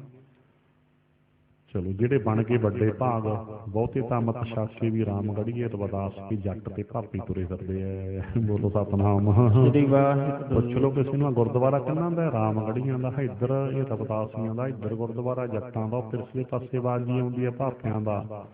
ਭਾਵ ਕਿ ਜਿਹੜੇ ਜਾਤੀਵਾਦ ਦੇ ਗੰਦ ਚੋਂ ਗੁਰੂ ਨੇ ਕੱਢਿਆ ਸੀ ਉਸੇ ਗੰਦ ਵਿੱਚ ਫੇਰ ਡਿੱਗ ਪਏ। ਬੋਲੋ ਸਤਨਾਮ। ਸ੍ਰੀ ਵਾਹਿਗੁਰੂ। ਜਿਹੜੇ ਜਾਤੀਵਾਦ ਦੇ ਗੰਦ ਚੋਂ ਗੁਰੂ ਜੀ ਕਹਿੰਦੇ ਬਾਣੀ 'ਚ ਜਾਤਕ ਗਰਬਣਾ ਕਰਿਓ ਕੋਈ, ਵਿਗੜੇ ਹੋਏ ਸਿੱਖਾਂ ਨੇ ਜਾਤਾਂ ਦੇ ਆਧਾਰ ਤੇ ਗੁਰਦੁਆਰੇ ਖੜੇ ਕਰ ਲਏ। ਵਿਗੜੀ ਕਹਾਂਗੇ ਫਿਰ ਹੋਰ ਕੀ ਕਹਾਂਗੇ। ਤੇ ਦਰਗਾਹ 'ਚ ਜੂਤ ਪਹਿਣਗੇ ਇਹ ਜਾਂਦੇ ਜਾਤਾਂ ਬਰਾਦਰੀਆਂ ਦੇ ਆਧਾਰ ਤੇ ਗੁਰਦ ਬਣਾਉਣ ਵਾਲਿਆਂ ਦੇ ਨਾ ਜੂਤ ਪਹਿਣਗੇ। ਗੁਰੂ ਜੀ ਕਹਿਣਗੇ ਮੈਂ ਤਾਂ 10 ਜਾਮਿਆਂ 'ਚ ਇੱਕ ਕੀਤਾ ਮਨੁੱਖਤਾ ਨੂੰ, 10ਵੇਂ ਜਾਮੇ ਇੱਕ ਬਾਟੇ ਨੂੰ ਮੂੰਹ ਲਵਾਤਾ ਸਾਰਿਆਂ ਦਾ ਤੇ ਨਲਾਇਕੋ ਤੁਸੀਂ ਫੇਰ ਪਾੜੇ ਪਾਤੇ ਸਿੱਖੀ ਵਿੱਚ, ਫੇਰ ਜਾਤੀਵਾਦ ਸਿੱਖੀ ਵੰਡਤੀ। ਇਸ ਕਰਕੇ ਜਾਤ ਦੇ ਹੰਕਾਰੀਆਂ ਦੇ ਤੇ ਜਾਤਾਂ ਦੇ ਆਧਾਰ ਤੇ ਗੁਰਦੁਆਰੇ ਬਣਾਉਣ ਵਾਲਿਆਂ ਦੇ ਦਰਗਾਹ ਵਿੱਚ ਜੁੱਤੀਆਂ ਪੈਣੀਆਂ। ਬੋਲੋ ਸਤਨਾਮ। ਸ੍ਰੀ ਵਾਹਿਗੁਰੂ। ਉੱਥੇ ਨਹੀਂ ਪੁੱਛਣਾ ਵੀ ਇਹ ਗੁਰਦੁਆਰੇ ਦਾ ਪ੍ਰਧਾਨ ਸੀ, ਤਾਂ ਜੂਤ ਪੈਣਗੇ ਵੀ ਇਹ ਪਾੜੇ ਦੀ ਜੜ ਹੈ। ਉੱਥੇ ਨਹੀਂ ਪੁੱਛਣਾ ਵੀ ਪ੍ਰਧਾਨ ਸੀ ਇਹ, ਜੂਤ ਵੱਧ ਪੈਣਗੇ। ਕੋ ਸੱਚੀ ਗੱਲ ਤਾਂ ਮੈਂ ਕਹੀ ਦੇਣੀ ਹੁੰਦੀ ਹੈ, ਤੁਹਾਨੂੰ ਪਤਾ ਹੀ ਹੈ। 76 ਪੈਣੇ ਆ ਗੁਰੂ ਦੇ ਨਲਾਇਕ ਔਲਾਦ ਨਾ ਹੋਵੇ ਤਾਂ। ਇੱਕ ਕੀਤਾ ਸੀ ਮਨੁੱਖਤਾ ਨੂੰ 10 ਜਾਮਿਆਂ ਦੇ ਵਿੱਚ, 10ਵੇਂ ਜਾਮੇ ਇੱਕ ਬਾਟੇ ਨੂੰ ਮੂੰਹ ਲਵਾਤਾ ਤੁਸੀਂ, ਫਿਰ ਪਾੜੇ ਪਾਤੇ ਤੁਸੀਂ। ਖੰਡੇ ਦੀ ਪਹੁਲ ਛੱਕੀ ਫਿਰ ਕੀ ਹੋਇਆ? ਨਾ ਕੋਈ ਖੱਤਰੀ ਰਿਹਾ, ਨਾ ਕੋਈ ਜੱਟ ਰਿਹਾ, ਨਾ ਕੋਈ ਝੋਰ ਰਿਹਾ, ਨਾ ਕੋਈ ਨਾਈ ਰਿਹਾ, ਨਾ ਕੋਈ ਸ਼ੀਂਬਾ ਰਿਹਾ। ਅੱਜ ਦਾ ਦਿਹਾੜਾ ਕੀ ਬਣ ਗਏ? ਸਿੰਘ ਖਾਲਸੇ ਬਣ ਗਏ। ਤੇ ਸੋਚੋ ਜਰਾ ਫਿਰ ਆਪਾਂ ਦਿਹਾੜੇ, ਇਹ ਦਿਹਾੜਿਆਂ ਦੀਆਂ ਮਹਾਨਤਾ ਨੂੰ ਸਮਝੋ। ਫਿਰ ਉਹ ਜੀਵਨ ਸ਼ੈਲੀ ਵੀ ਆਪਾਂ ਅਪਣਾਓ ਨਾ ਜੋ ਅੱਜ ਦੇ ਦਿਹਾੜੇ ਸਾਨੂੰ ਦਿੱਤੀ ਗੁਰੂ ਜੀ ਨੇ, ਉਹ ਸ਼ੈਲੀ ਵੀ ਅਪਣਾਓ ਨਾ। ਚਲੋ ਏਦਾਂ ਸਾਰਿਆਂ ਨੂੰ ਜਾਣ ਪਛਾਣ ਕਰਾਈ ਜਦੋਂ ਵੀ ਭਾਈ ਤਾਂ ਸਾਡੇ ਸਿੰਘ ਖਾਲਸੇ ਹੋ ਗਏ ਸਾਰੇ ਸੰਗਤੇ। ਹੁਣ ਖੰਡੇ ਦੀ ਪਹੁੰਚ ਛਕਾ ਕੇ ਜਾਣ ਪਛਾਣ ਗੁਰੂ ਜੀ ਨੇ ਆਪ ਬੋਲ ਕੇ ਕਰਾਈ। ਉਹ ਪਹਿਲਾਂ ਦੱਸਦਾ ਵੀ ਭਾਈ ਸੰਗਤੇ ਹੁਣ ਇਹ ਭਾਈ ਦਇਆ ਸਿੰਘ ਖਾਲਸਾ ਹੈ ਸਾਡਾ ਪਿਆਰਾ, ਆਹ ਹੁਣ ਭਾਈ ਧਰਮ ਸਿੰਘ ਖਾਲਸਾ ਹੈ। ਇਹ ਹੁਣ ਉਹ ਨਹੀਂ ਰਿਹਾ ਪਿਛਲਾ ਵੀ ਜੱਟ ਤੇ ਖੱਤਰੀ ਤੇ ਇਹ ਹੁਣ ਭਾਈ ਹਿੰਮਤ ਸਿੰਘ ਖਾਲਸਾ ਹੈ। ਇਹ ਨਹੀਂ ਹੁਣ ਰਿਹਾ ਕਿਤੇ ਕਹੋ ਵੀ ਝੋਰ ਹੈ। ਇਹ ਹੁਣ ਇਹ ਭਾਈ ਮੋਹਕਮ ਸਿੰਘ ਖਾਲਸਾ ਹੈ, ਹੁਣ ਆਹ ਭਾਈ ਸਾਹਿਬ ਸਿੰਘ ਖਾਲਸਾ। ਏਦਾਂ ਜਾਣ ਪਛਾਣ ਕਰਾਉਣ ਤੋਂ ਬਾਅਦ ਇੱਕ ਹੋਰ ਅਚਰਜ ਖੇਡ ਵਰਤ ਗਈ। ਕਿਹੜੀ ਅਚਰਜ ਖੇਡ ਵਰਤੀ? ਸੰਗਤਾਂ ਹੈਰਾਨ ਹੋ ਗਈਆਂ ਜਦੋਂ ਦਸ਼ਮੇਸ਼ ਪਿਤਾ ਜੀ ਉਹ ਛਾਲ ਮਾਰ ਕੇ ਸਟੇਜ ਤੋਂ ਥੱਲੇ ਉਤਰ ਆਏ। ਥੱਲੇ ਉਤਰ ਕੇ ਨਾ ਸਟੇਜ ਤੋਂ ਛਾਲ ਮਾਰ ਕੇ ਥੱਲੇ ਉਤਰ ਕੇ ਪੰਜਾਂ ਦੇ ਅੱਗੇ ਹੱਥ ਜੋੜੀ ਖੜੇ ਨੇ। ਸਟੇਜ ਤੋਂ ਥੱਲੇ ਉਤਰ ਕੇ ਆ ਕੇ ਸੰਗਤਾਂ ਹੈਰਾਨਾ ਕੀ ਗੱਲ ਹੈ, ਗੁਰੂ ਹੱਥ ਬੰਨੀ ਖੜਾ ਹੈ ਪੰਜਾਂ ਅੱਗੇ। ਸੰਗਤਾਂ ਵੇਖ ਰਹੀਆਂ, ਬਿਟਰ ਅਚਰਜ ਕੌਤਕ ਵਰਤ ਰਿਹਾ ਹੈ। ਦਸ਼ਮੇਸ਼ ਪਿਤਾ ਜੀ ਸਟੇਜ ਤੋਂ ਥੱਲੇ ਉਤਰੇ, ਪੰਜਾਂ ਦੇ ਹੱਥ ਜੋੜ ਕਹਿ ਰਹੇ ਨੇ ਕੀ? ਹੁਣ ਮੈਨੂੰ ਵੀ ਸਜਾ ਦਿਓ ਸਿੰਘ ਖਾਲਸਾ, ਪੰਜਾਂ ਅੱਗੇ ਹੱਥ ਜੋੜ ਲਏ। ਮੈਨੂੰ ਵੀ ਸਜਾ ਦਿਓ ਸਿੰਘ ਖਾਲਸਾ, ਪੰਜਾਂ ਅੱਗੇ ਹੱਥ ਜੋੜ ਲਏ। ਮੈਨੂੰ ਵੀ ਸਜਾ ਦਿਓ ਸਿੰਘ ਖਾਲਸਾ, ਪੰਜਾਂ ਅੱਗੇ ਹੱਥ ਜੋੜ ਲਏ। ਮੈਨੂੰ ਵੀ ਸਜਾ ਦਿਓ ਸਿੰਘ ਖਾਲਸਾ, ਪੰਜਾਂ ਅੱਗੇ ਹੱਥ ਜੋੜ ਲਏ।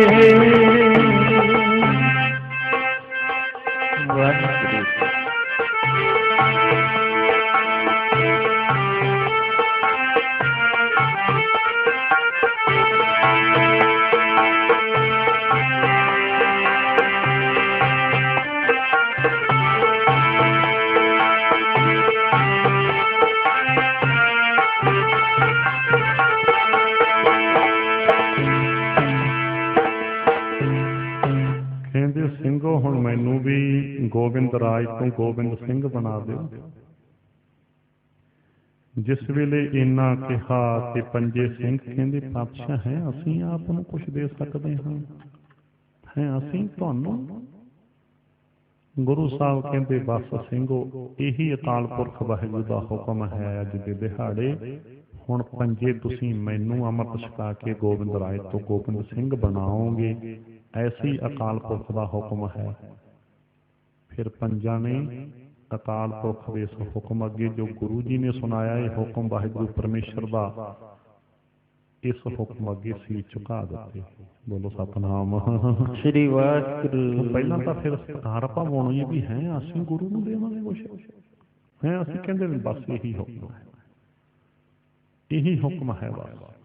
ਹੁਣ ਤੁਸੀਂ ਪੰਜੇ ਮੈਨੂੰ ਖੰਡੇ ਦੀ ਪਹੁਲ ਛਕਾਓਗੇ। ਚਲੋ ਜੀ 7 ਬਚਨ। ਲੋ ਜੀ ਹੁਣ ਫਿਰ ਤੁਹਾਨੂੰ ਪੁੱਛ ਲਏ ਕੋਈ ਪ੍ਰਸ਼ਨ, ਇਉਂ ਦੱਸੋ ਸਾਰਿਆਂ ਤੋਂ ਪਹਿਲਾਂ ਪੰਜ ਪਿਆਰੇ ਸਾਜ ਕੇ ਪੰਜਾਂ ਪਿਆਰਿਆਂ ਤੋਂ ਸਾਰਿਆਂ ਤੋਂ ਪਹਿਲਾਂ ਅੰਮ੍ਰਿਤ ਕਿਹਨੇ ਛਕਿਆ? ਤਾਂ ਇਹਦਾ ਇੱਕੋ ਹੀ ਜਵਾਬ ਹੈ ਨਾ, ਦਸ਼ਮੇਸ਼ ਪਿਤਾ ਜੀ ਨੇ। ਤੇ ਅਸੀਂ ਹਜੇ ਵੀ ਪੁੱਛਦੇ ਫਿਰਦੇ ਹਾਂ। ਇੱਕ ਥਾਂ ਤੇ ਮੈਨੂੰ ਇੱਕ ਮਿਲਿਆ, ਕਹਿੰਦਾ ਭਾਈ ਸਾਹਿਬ ਜੀ ਅੰਮ੍ਰਿਤ ਛਕਣਾ ਜ਼ਰੂਰੀ ਹੈ। ਮੈਂ ਕਿਹਾ ਦਸ਼ਮੇਸ਼ ਪਿਤਾ ਨੇ ਤਾਂ ਪੰਜਾਂ ਪਿਆਰਿਆਂ ਤੋਂ ਛਕਿਆ ਸੀ ਭਾਈ, ਜੇ ਤੇਰਾ ਸਰਜੂ ਤਾਂ ਦੇਖ ਲਾ, ਫਿਰ ਹੋਰ ਕੀ ਕਹੀਏ ਦੱਸੋ। ਪੰਜਾਂ ਪਿਆਰਿਆਂ ਤੋਂ ਦਸ਼ਮੇਸ਼ ਪਿਤਾ ਦਾ ਅੰਮ੍ਰਿਤ ਛਕਣ ਦਾ ਪਹਿਲਾ ਅਰਥ ਕੀ ਹੈ ਕਿ ਸਾਰਿਆਂ ਨੇ ਛਕਣਾ, ਪੁੱਛਣ ਦੀ ਲੋੜ ਨਾ ਪਵੇ। ਬੋਲੋ ਸਤਿਨਾਮ ਸ੍ਰੀ ਵਾਹਿਗੁਰੂ। ਚੀਜ਼ਾਂ ਨੇ ਲੋੜ ਤਾਂ ਮੁਕਾਤੀ ਦੀ ਪੁੱਛਣ ਦੀ। ਅਸੀਂ ਇਹ ਤਾਂ ਦਸ਼ਮੇਸ਼ ਪਿਤਾ ਨੇ ਵੀ ਛਕਿਆ ਪੰਜਾਂ ਪਿਆਰਿਆਂ ਤੋਂ, ਤੇ ਸਾਡੇ ਕੀ ਪੁੱਛਦੇ ਫਿਰਦੇ ਹਜੇ ਤੱਕ। ਕਮਾਲ ਹੋ ਗਈ। ਕਈ ਵਿਦਵਾਨ ਖੰਡੇ ਦੀ ਪਹੁਲ ਤੇ ਤਰਕਾਂ ਕਰਦੇ ਫਿਰਦੇ ਆ। ਉਹ ਤਾਂ ਅਸਲ ਚ ਆਏ ਹੁੰਦਾ ਵੀ ਮੰਨ ਲਓ ਜਿਹੜਾ ਆਪ ਨਹੀਂ ਛਕ ਸਕਦਾ ਉਹ ਬਸ ਫਿਰ ਕਿੰਤੂ ਹੀ ਕਰਦਾ ਹੁੰਦਾ। ਇਹ ਹੁਣੀ ਵੀ ਭਾਈ ਮੈਂ ਦੇਖੋ ਮੇਰੀ ਹਲੇ ਕਮਜ਼ੋਰੀ ਆ ਕੁਝ, ਮੈਂ ਹਲੇ ਯਾਨੀ ਕਿ ਮੈਂ ਤਿਆਰ ਕਰ ਰਿਹਾ ਆਪਣੇ ਆਪ ਨੂੰ। ਤਾਂ ਲੱਗ ਗੱਲ ਹੈ ਨਿਸ਼ਚਾ ਤਾਂ ਰੱਖੇ ਨਾ, ਪਰ ਸਾਡੇ ਵਿੱਚ ਇਹ ਹਾਲ ਹੋ ਗਿਆ ਹੁਣ ਵੀ ਜਿਹਨੇ ਆਪ ਨਹੀਂ ਛਕਣਾ ਬਸ ਉਹ ਫਿਰ ਕੀ ਹੈ ਖੰਡੇ ਦੀ ਪਹੁਲ ਦੀ ਤਰਕਾਂ ਲੱਗ ਜਾਂਦਾ ਕਰਨ। ਪਤਾ ਨਹੀਂ ਕਿਹੜੀ ਬਦਵਾਨੀ ਆ ਗਈ। ਖੰਡੇ ਦੀ ਪਹੁਲ ਛਕਣੀ ਜ਼ਰੂਰੀ ਹੈ। ਖੰਡੇ ਦੀ ਪਹੁਲ ਕਹਿ ਲਓ, ਅੰਮ੍ਰਿਤ ਛਕਣਾ ਸ਼ਬਦਾਵਲੀ ਚ ਨਹੀਂ ਉਲਝਣ, ਇੱਕੋ ਹੀ ਗੱਲ ਹੈ।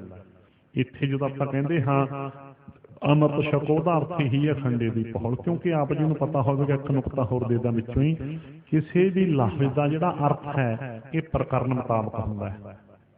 ਹੁਣ ਜਦੋਂ ਆਪਾਂ ਕਹਿੰਦੇ ਹਾਂ ਪੰਜ ਪਿਆਰਿਆਂ ਤੋਂ ਅੰਮ੍ਰਿਤ ਛਕੋ, ਉਹਦਾ ਅਰਥ ਇਹੀ ਹੈ ਵੀ ਪੰਜ ਪਿਆਰਿਆਂ ਤੋਂ ਖੰਡੇ ਦੀ ਪਹੁਲ ਛਕੋ। ਸ਼ਬਦਾਵਲੀ ਵਿੱਚ ਕਿਉਂ ਉਲਝਦੇ ਹੋ? ਇੱਕ ਲਫ਼ਜ਼ ਦੇ ਕਿੰਨੇ, ਜਿਵੇਂ ਅੰਮ੍ਰਿਤ ਲਫ਼ਜ਼ ਹੈ ਹੁਣ ਬਾਣੀ ਦੇ ਵਿੱਚ ਦੁੱਧ ਦੇ ਅਰਥ ਚ ਵੀ ਆਇਆ ਹੈ।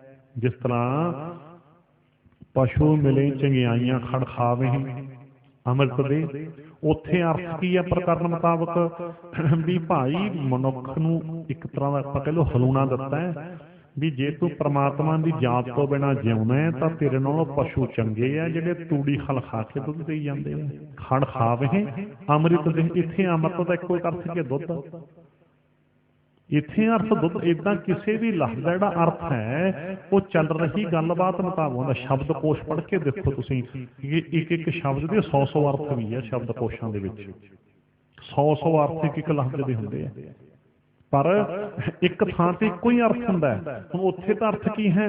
ਹੁਣ ਉੱਥੇ ਜੇ ਕੋਈ ਕਹੇ ਜੀ ਲੈ ਜੀ ਪਸ਼ੂਆਂ ਦੇ ਦੁੱਧ ਨੂੰ ਅੰਮ੍ਰਿਤ ਕਾਹਤੇ ਕਹਿਤਾ, ਵੀ ਉੱਥੇ ਅੰਮ੍ਰਿਤ ਦਾ ਅਰਥ ਹੀ ਦੁੱਧ ਹੈ। ਉੱਥੇ ਅਰਥ ਜਦੋਂ ਅਰਥ ਕਰਾਂਗੇ ਉਹਦਾ ਅਰਥ ਇਹੀ ਹੈ ਵੀ ਭਾਈ ਪਸ਼ੂ ਚੰਗੇ ਨੇ ਜਿਹੜੇ ਤੂੜੀ ਖਲ ਖਾ ਕੇ ਦੁੱਧ ਦਿੰਦੇ ਆ ਬੰਦਿਆ ਤੇਰੇ ਨਾਲੋਂ, ਤਾਂ ਜੇ ਤੂੰ ਪ੍ਰਮਾਤਮਾ ਦੀ ਜਾਤ ਤੋਂ ਬਿਨਾਂ ਗੁਰੂ ਦੀ ਮੱਤ ਤੋਂ ਬਿਨਾਂ ਜਿਉਂਦਾ ਹੈ ਤਾਂ। ਨਹੀਂ ਤਾਂ ਮਨੁੱਖ ਸਿੱਖ ਰਿਹਾ ਸਾਰੀਆਂ ਜੂਨਾਂ ਦਾ। ਆਵਰ ਜਿਉਣ ਤੇਰੀ ਪਨਹਾਰੀ, ਇਸ ਧਰਤੀ ਮੈਂ ਤੇਰੀ ਸਿੱਖਦਾਰੀ।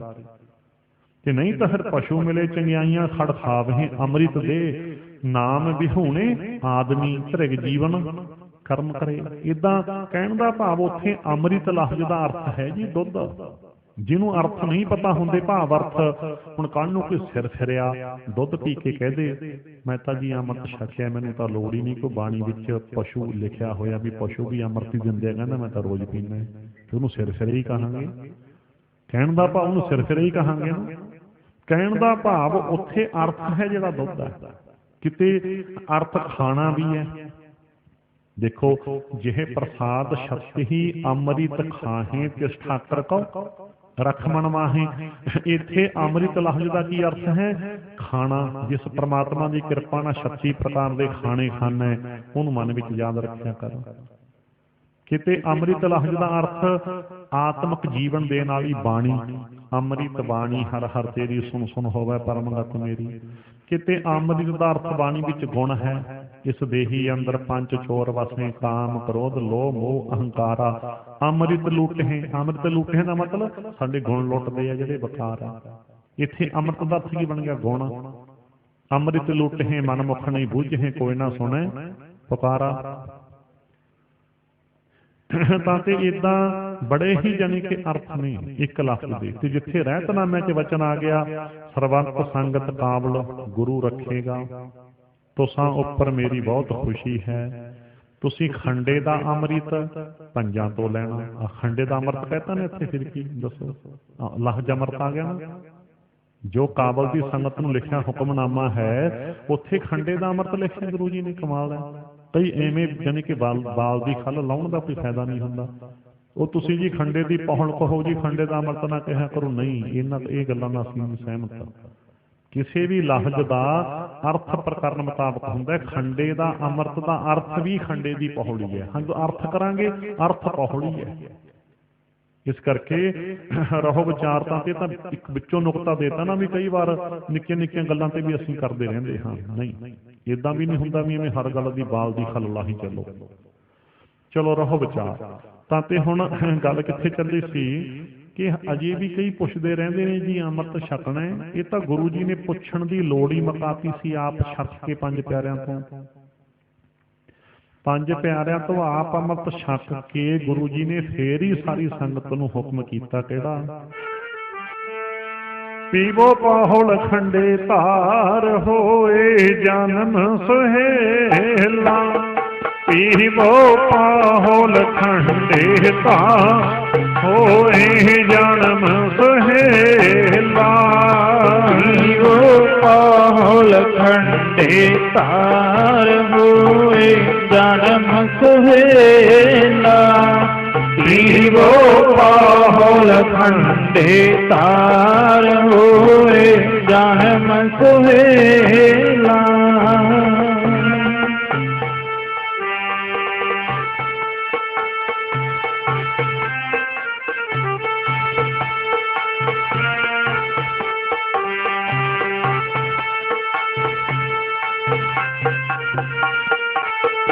ਹੋਏ ਜਨਮ ਸੁਹੇਲਾ, ਹੋਏ ਜਨਮ ਸੁਹੇਲਾ। ਹੋਏ ਜਨਮ ਸੁਹੇਲਾ, ਹੋਏ ਜਨਮ ਸੁਹੇਲਾ। ਹੋਏ ਜਨਮ ਸੁਹੇਲਾ,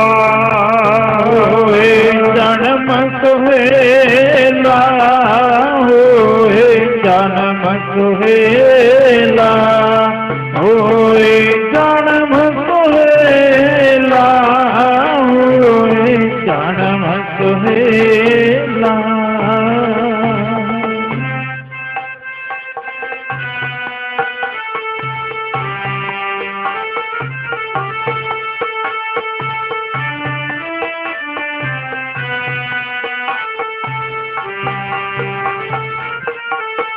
ਪੀਵੋ ਪਾਹੁਲ ਖੰਡੇ ਧਾਰ, ਹੋਏ ਜਨਮ ਸੁਹੇਲਾ।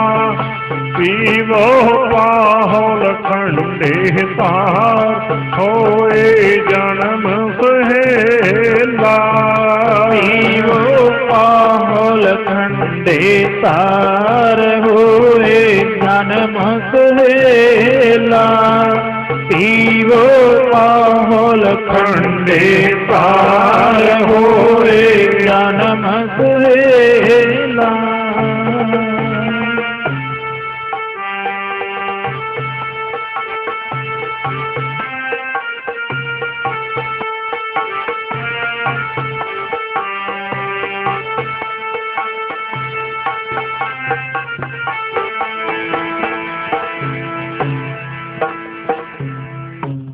ਸੋ ਪਹਿਲੀ ਗੱਲ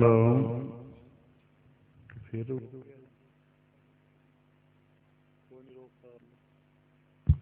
ਸੋ ਪਹਿਲਾ ਨੁਕਤਾ ਤਾਂ ਆਪਾਂ ਸਮਝ ਲਿਆ ਕਿ ਦਸ਼ਮੇਸ਼ ਪਿਤਾ ਦਾ ਪੰਜਾਂ ਪਿਆਰਿਆਂ ਤੋਂ ਅੰਮ੍ਰਿਤ ਛਕਣ ਦਾ ਪਹਿਲਾ ਭਾਵ ਕੀ ਹੈ ਕਿ ਤੁਹਾਨੂੰ ਪੁੱਛਣਾ ਨਾ ਪਵੇ ਅੱਜ ਤੋਂ ਬਾਅਦ ਵੀ ਪੰਜਾਂ ਪਿਆਰਿਆਂ ਤੋਂ ਸਾਰਾ ਨਹੀਂ ਛਕਣਾ ਜੀ, ਗੁਰੂ ਜੀ ਨੇ ਪਹਿਲਾਂ ਆਪ ਛਕਿਆ।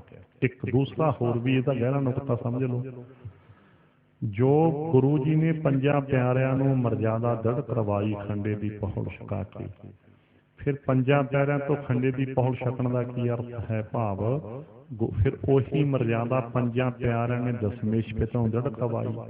ਭਾਵ ਕਿ ਗੁਰੂ ਸਾਹਿਬ ਨੇ ਪ੍ਰਣ ਕੀਤਾ ਵੀ ਜਿਹੜੀ ਮਰਜ਼ਾਦਾ ਤੁਹਾਨੂੰ ਦ੍ਰਿੜ ਕਰਵਾਈ ਹੈ, ਇਸ ਮਰਜ਼ਾਦਾ ਤੋਂ ਮੈਂ ਵੀ ਬਾਹਰ ਨਹੀਂ ਜਾਵਾਂਗਾ।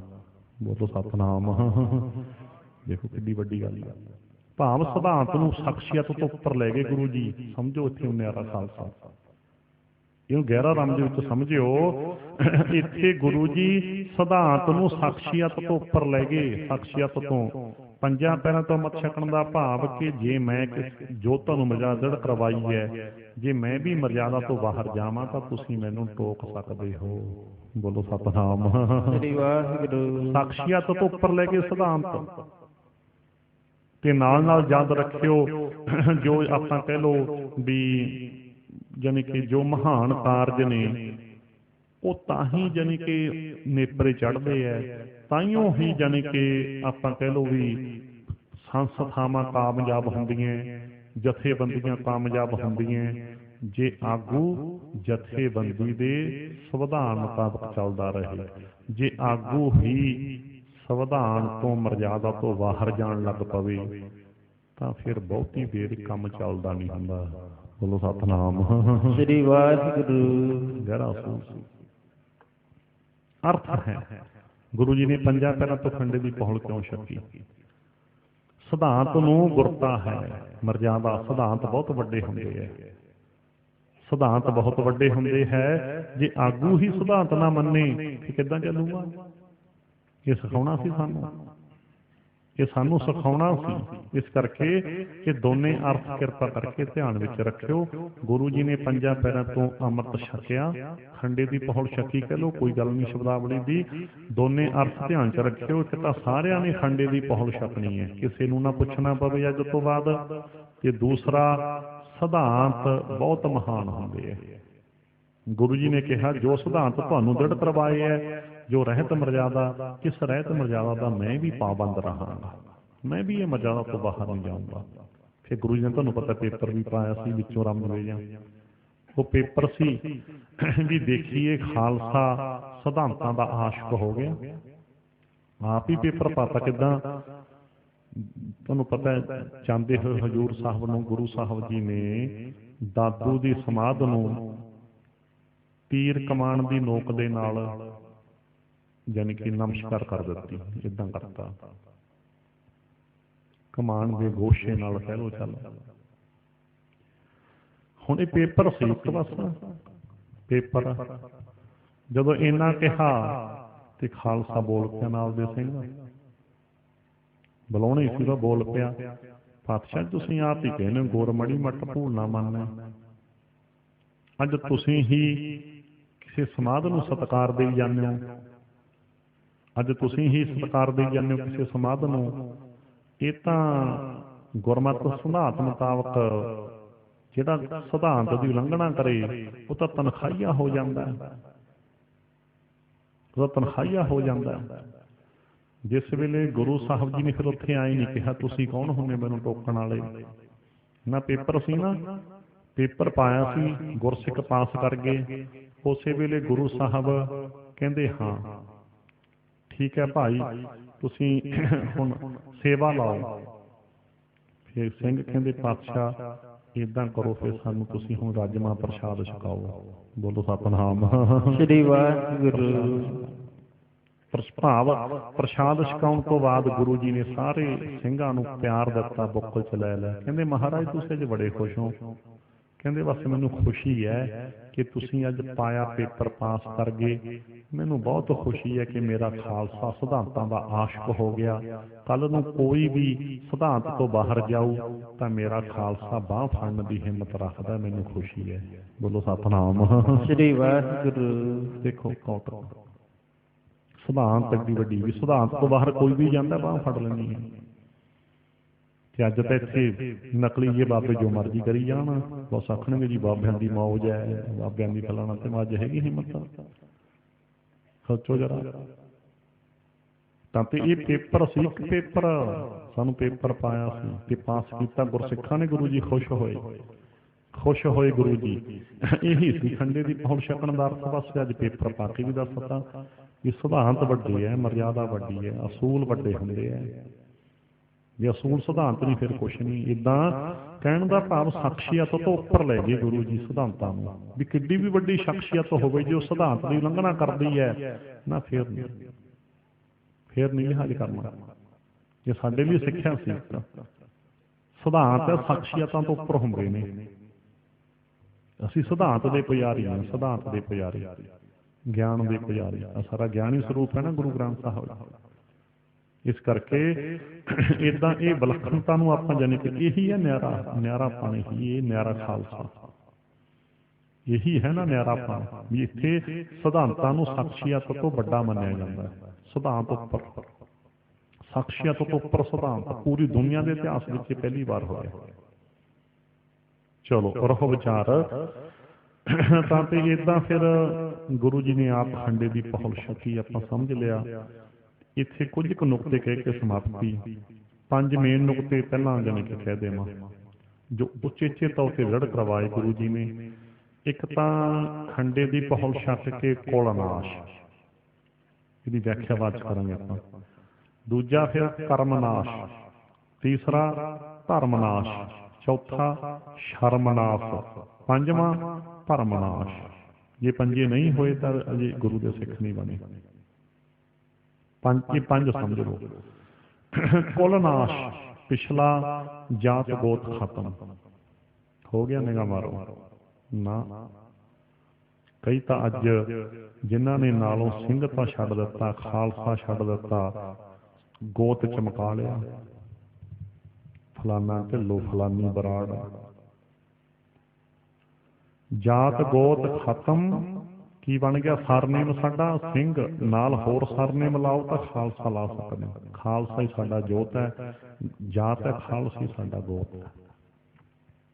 बस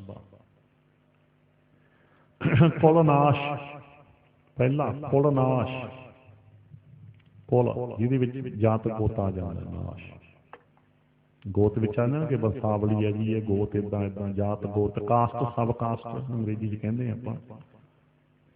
ये खत्म। पहला नुकते नहीं समझा खंडे की पौल छकण का। जातां गोतां तो असीं टंगी तुरे फिरदे नाल ही। ये जात गोत नहीं पूछ तो असीं छड्डदी नहीं, ना छड्डी है ना छड्डनी है। बहुते नूं मैनूं पता है ये पूछ तो असीं लाही नहीं नालों। कुलनाश पहला खंडे की पौल छक के कुलनाश। ते फिर कुल किहड़ी हो गई अज तो बाद साडी? कुल साडे पिता गुरु गोबिंद सिंह जी, माता साहिब कौर जी, जन्म केसगढ़ साहब, वासी आनंदपुर साहब। देखिया कौमीयत कित्थे गई कौमीयत है कि असीं तां जो ही हैं, जट भापा रामगढ़ीए तो बता सके। जे पुछिए कौन है भी कहते रविदास गया सिख, भी सिख मगरों है रविदास गया पहला जा। ये कौन है भी रामगढ़ी गया सिख। ये कौन है भी जट सिख, जट पहला सिख मगरों, और सिख तो पिछे है। हाँ कौन है भी ये भापा सिख, ये रोड़ा सिख, ये केड़ा फलाना सिख। जातां दे सिख भाव गुरु दे सिख नहीं, जातां दे। खालसा साजना समझ लिया। जलेबियां पकौड़े खा के मुड़ जाते। कई तो बड़े थावां ते बड़े इकट्ठ ने लोग, बस उत्थे गेड़े दे के तुर जाणगे। बस मेला बना लेना, जोड़ मेले इसलिए जुड़ना सिखना कुछ। जोड़ तो टुट गया वा गुरु नालों, जोड़ तो टुटिया फिरदा बहुतियां दा। देखिया बथेरे थों थों बस हे विशुद्ध करके दुनिया मुड़ जूगी। बस उत्थे पीपणियां लैके जवाकां नूं बुलबुले लैके कंडोल झूट के बस लंगरां दे दाले टेस्ट करके मुड़ जांदे दुनिया हेवड़ करके। बस कहना पैंदा जी कोई मर्यादा कोई होर नहीं। बस विच जाने कि तुरे फिरदे आ, फिर दंद कढ़दा कोई किदां, कोई किसी धरती से तुरी फिरदे दुनिया। तां ते रहो विचार ये दिहाड़े की महानता की है,